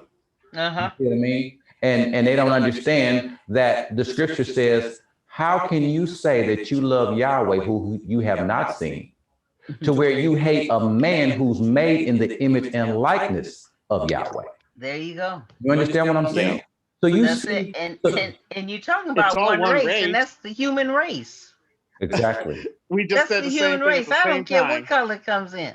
That's right. You see, know, it does not make a difference. So along with that point that I'm trying to sit up and share with you, because it says that life is in the blood, okay? And it doesn't, you can't tell the coloration of the individual that you got the particular blood from. That is the reason why that when it's pertaining to the mystery of Yahweh, Yahweh only has 2 mysteries, righteousness and unrighteousness. There you go. It doesn't have a color. Nope. Because in all races and all nationalities, you have good and evil. You understand what I'm saying? All races and all nationalities, you got the good and you have the bad. Right. And Doc, you're absolutely right. Because he said he causes it to rain on the just and the unjust. You know? That's but right. The beautiful thing about this whole thing, you know, to show you how tight Yahweh's got this. Let me show you this. I mean, and I know you know it. But every man that walketh upright on the face of the earth that is breathing, what is he breathing? The Father's name. I don't care what language he speaks. That's right. I don't care whether he believes or whether he don't believe.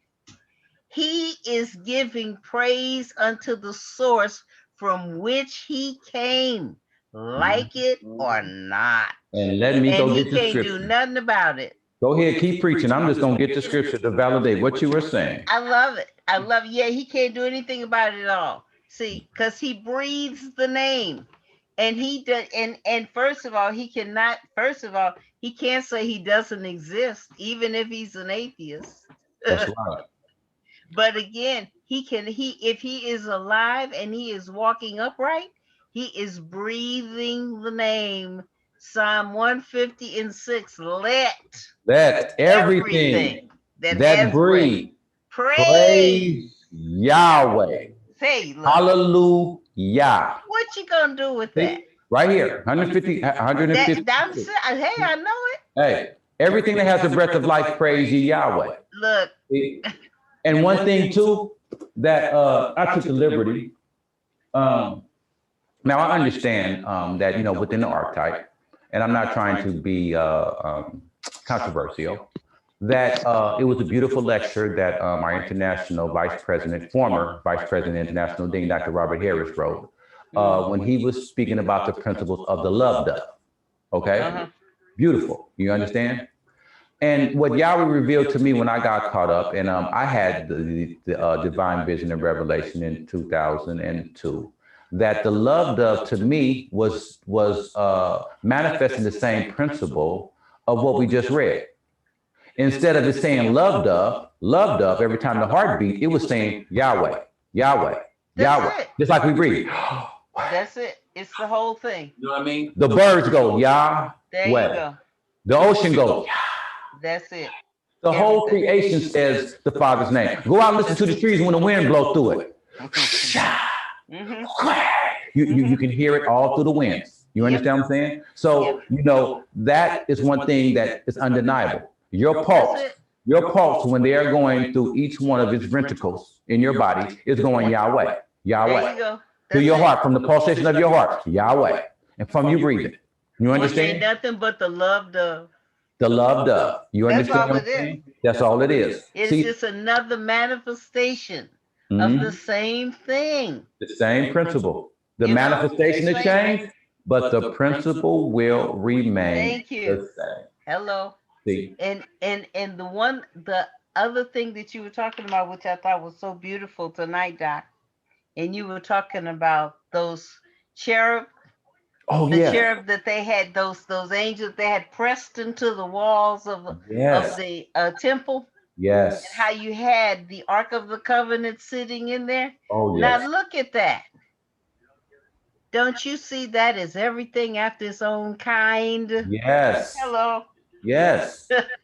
That's why, hey, that's why I say in my moderation that the 7 years pertaining to the construction was likened unto the 7 days of creation, because that temple is a reflect of everything that happened throughout the days of creation. Exactly. Everything. Exactly. Seed bearing Exactly. seed after its own kind. and You know, showing what you else you gonna see sitting in the midst of that? nothing. You ain't gonna see What nothing else are you gonna see sitting in the midst of that? but the creator of where it Hello? originated from. Look, I'm telling you. Mhm. And everything in the creation speak to that very thing. That's right. Because he said everything after its own kind. That's why right. when you look, you know, when you look at those little, they call them nesting dolls, and those dolls that you get from Russia, Mhm. and you got a little bitty doll in the middle, and it comes all the way to almost to the height of a man. But you better believe every one of them dolls is the same shape. They got the same look. I'm telling you. Yes, indeed. Can't get outside of it to Mhm. disprove it. That's right. That's You can't right. even get outside yourself to disprove it. That's right. Hello. That's right. And the only way that you can get outside yourself is in a reflection. There you go. That's the only way. And notice it says a reflect. A reflex. But the reflect ain't the real deal, Neil. That's right. That is right. That's right. That's the Ain't reason that why. pretty? Yes, it is. That's the reason. That's the same principle that we running. Then when we come here, Uh-huh. and I'm gonna do it like this. Don't cut off on me. I don't know what's going on, but I'm gonna try to be real. It's kind of tight turning tonight. I don't want to break this one like I did the last one. Oh yeah. Now here we're showing you that this is the real picture of the moon. This is the origin of the moon right here. Right. And then right around here, because we were showing you the 8 phases of the moon. Uh-huh. But then when we come here, that this is the reflection of the moon. And this is a blood moon that is manifesting based upon where it is. And we're looking at that. And then the reflection of the blood moon in the waters. Okay? So if this is a reflection of the blood moon, this is not it, but we can see the redness within the water based upon what's happening within the sky. Exactly. So this is not the real thing. This is just principle after the real thing here. See? So that's the principle right there. And that's how we learn. You know, ramifications and principles. The manifestation will change, but the principle will remain. Will remain the same. You know, I'm telling you, I was sitting today just thinking, Doc, about how beautiful it is when we look at how Yahweh was just showing me. You know, and he was showing me through a Romans 1:19 and 20. And so you look at a man and a woman, see. Now that's a physical man and a physical woman, and they come together. And within that man is that cloudy mass, okay, that meets up with that with the woman who is likened unto the earth. And when he impregnates that woman, you see, now you can see two people coming together, right? But you can't see what's going on inside of that inside operation. That's correct. Yeah. You can't see that inside operation. That's right. However, after 4 months or whatever, you see something happen.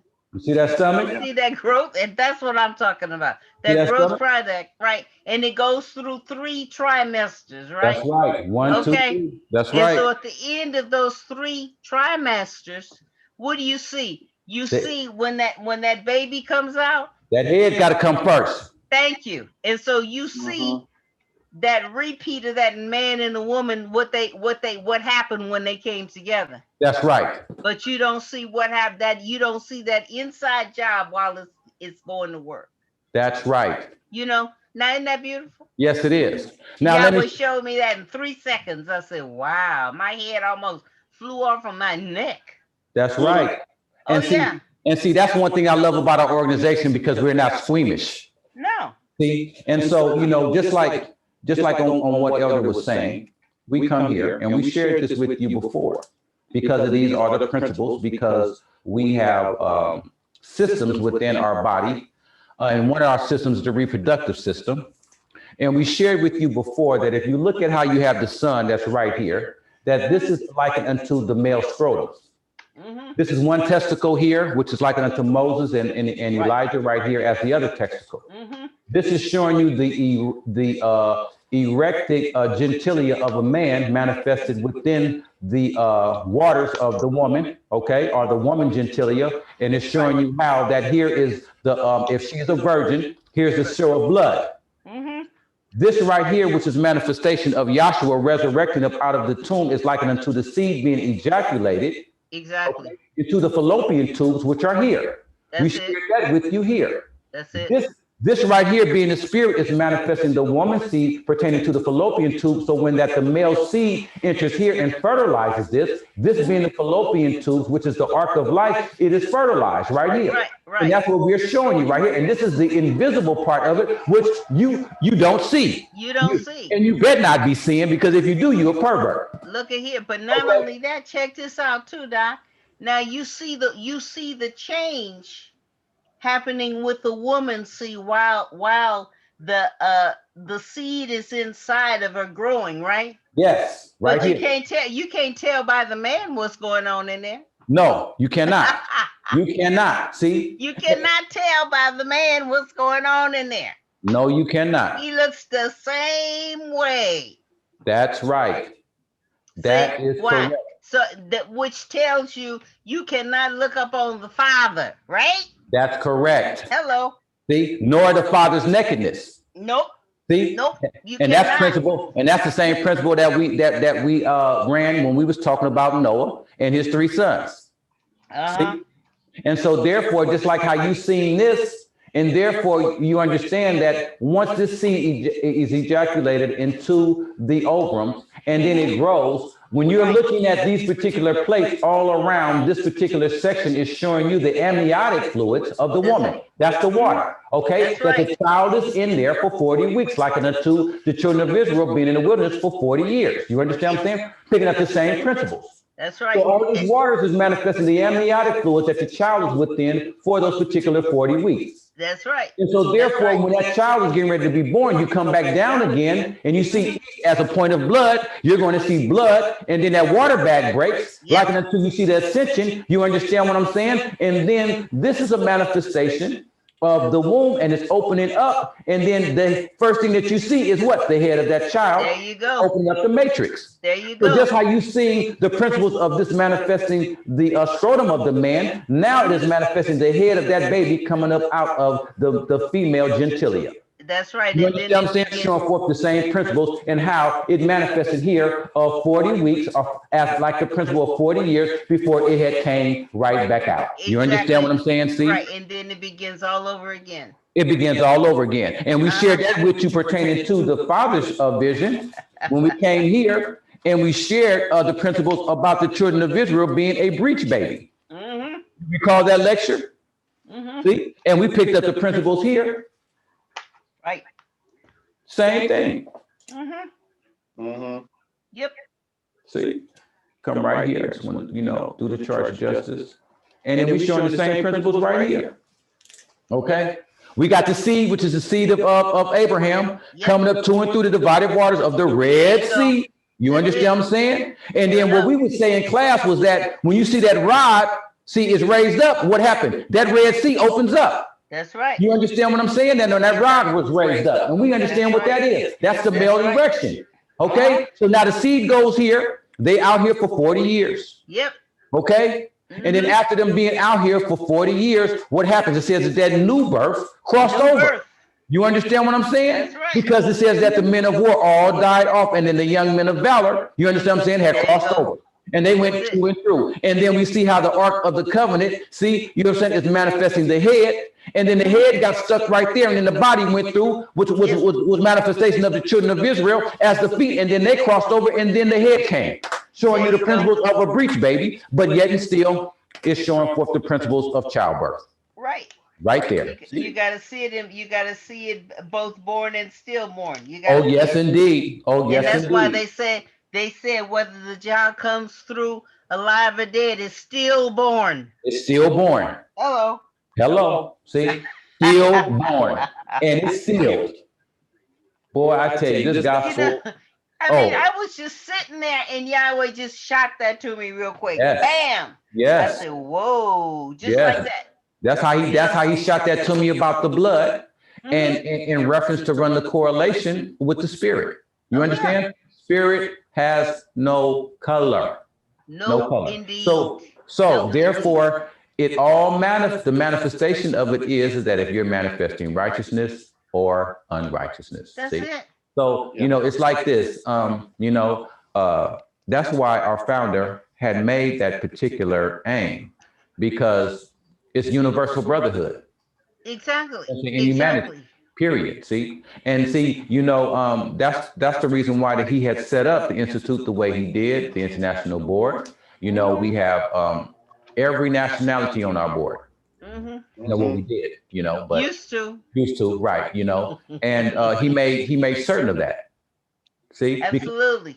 About, you know, he said he wasn't gonna come up in here in this organization and you see all these black folks and think that it's something like the Black Panthers or something. That you have a black organization. He's got a black organization. No, that's why he was the founder. Carl F. Gross was the president. You understand what I'm saying? Which was a Jewish man. You understand? The vice president was a black man. The superintendent was another Hebrew, Dr. Garrett Gosel, I believe. Yeah. You know, I mean, I'm just from what I remember. Right, exactly. The way that the international board was set up, we had initially, yeah. We had it perfect. You had every face. Every face there, every nationality. You know, and everybody was honored as somebody. And the founder made certain. He says, you better treat everybody, your brothers and sisters within the institute. He said, you better treat them with respect. Respect. The way that he set it up, when we travel, he says, nobody in the institute that's going to another state and we got a school there needs to stay in a motel room when your brethren is at the school. You go stay at your brethren's house and save money. You know what I mean? Your brethren better roll out the carpet, feed you, house you. You understand what I'm saying? You already got your clothes. You know how to act. You understand what I'm saying? If you're married, of course you can sleep together. If you're not, you ain't supposed to sleep together. That's right. You understand what I'm saying? Try it now and see if it'll work that way. It don't. No, it don't. People doing whatever. People doing whatever they want to do. Indeed. You know, it just does not work that way at all. But then that was designed to work that way too, because he said if it don't happen exactly like I told you, that's his last lecture. That's and right. he laid out just what you see. You know, just what you see. That's Doc, right. it's time for you to close this down. Okay, that's right. I just, you know, it just sometimes, you know, we get caught up in the spirit, we lose track of time. There's no time in the spirit. Yeah, and all the time you were talking about Egypt, I was thinking about the Suez Canal. You said Suez Canal? Suez Canal. That's hey, that ship that got stuck right in there. What you talking about? Trade. That's right. That's a whole nother lecture right there. That was, and I couldn't even write that. I was looking at that too, and I was looking in the news, And I was going to print that, but I was like, wow, I have never done 7 ecologies in a night. And I didn't want it to be a little bit extreme because that was going back, picking up the principles pertaining to Noah's Ark. But then at the same time, see, when that ship had stopped all the movement and everything and all the cargo and could nobody get nothing, I was just showing you another form of how Yahweh said, I'm going to stop everything. And that was a famine there. There you go. In that region. Egypt couldn't get nothing, could nobody get nothing because that ship blocked that whole canal, blocked off the whole Nile. That's it. And you got famine going on in Ethiopia. That's right. That's right. See, that's what it's talking about because over there in Tigray is within that same region of Egypt. Everything right there in the mid. And that is picking up Ezekiel 29 and 10. About how he said Ethiopia is going to be desolate and suffer desolation just like Egypt, because that was it supporting our surrounding country. And all we're trying to do is show, pertaining to the time of the Gentiles, how the things what the prophets wrote are coming to pass now.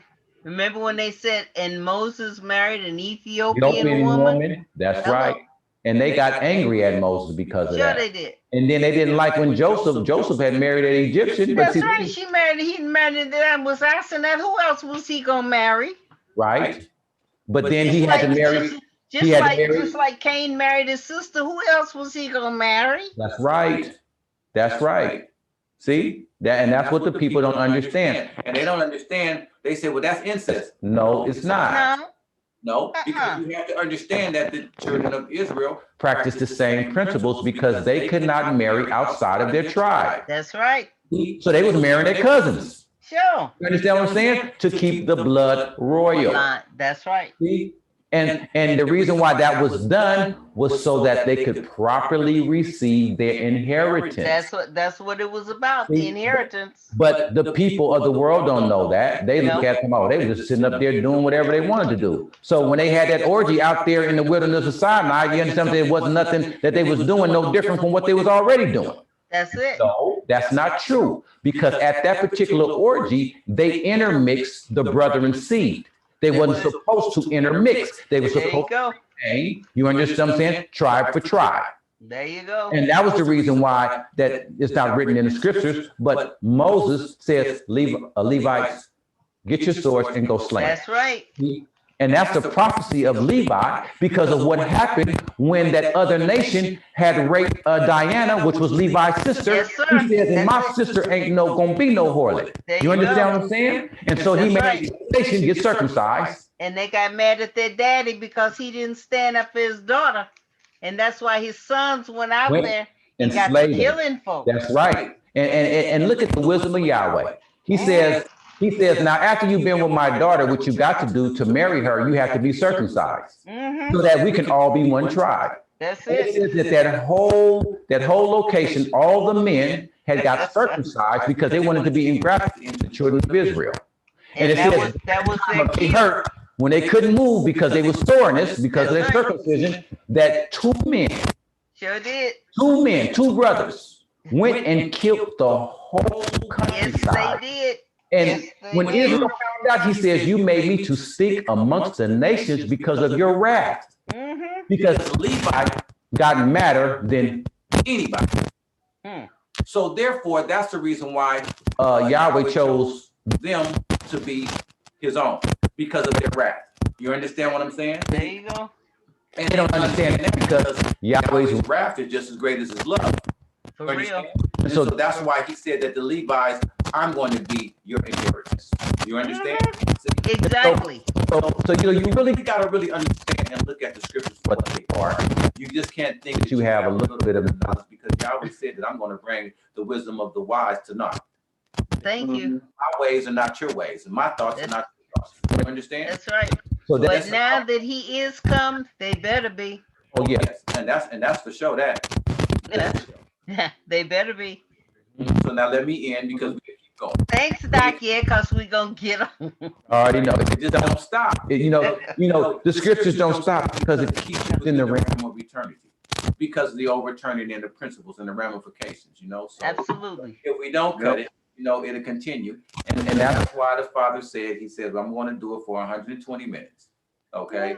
2 hours. See, because that's prophecy and scriptural too. So here I'm in Ephesians, 3rd chapter. I'm going to read verses 20 through 21. We read as follows. It says, now unto him that is able to do exceedingly abundant above all that we ask or think, according to the power that worketh in us. Hello. Unto him be glory in the assembly by the Messiah, Yahshua, throughout all generations and all ages. Hallelujah. Hallelujah. Yes, Brother Tusante, I love your face and give my love to your family, sir. He's muted. there. And He's how still is there. my dear friend? Yeah, okay, here, yeah. With a few buttons behind. So, and I will, Oh yes, absolutely, absolutely. Again, as I said, my schedule is here, there, and everywhere. But again, as I said, you're on my in my heart and in my mind. So since I'm going through the news, I got you in there. And I was looking, I'm just laughing at these towers, Yes. these towers. And you know what I look at? Those are nothing but giants falling. Yes. Yes. It's another manifestation of giants falling. It doesn't matter in what manifestation. See, right. like you said, the manifestation will change. See, but the principle will remain the same. Them And is like those celestial beings. Them big old towers is like celestial beings because they are, they have houses within houses. That's it. They got people in them, so yes, they are giants. And isn't it interesting that they always implode? They never explode. They always fall in on themselves. Right. The pancake situation. They always implode. See, the implosion. See?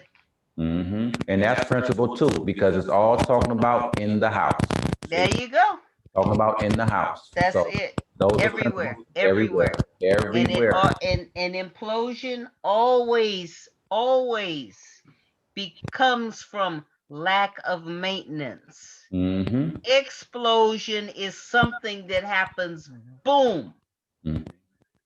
It happens like, say, in other words, as a mistake, like your firecrackers and stuff. Right. Yeah. But implosion always comes from lack of maintenance. That's why Yahweh put the man in the garden. Hey. To do the maintenance. To tend it and to dress it, right? That's it. This light maintenance so that, like you said, it won't. Right. And so here comes the man. The man goes down. He goes from ease to dis-ease. That's right. He imploded on himself. That's right. He didn't explode, he imploded. That's right. Hey, look, I'm telling you, Yahweh don't make no mistakes. No, he do not. No, he do not. Nope.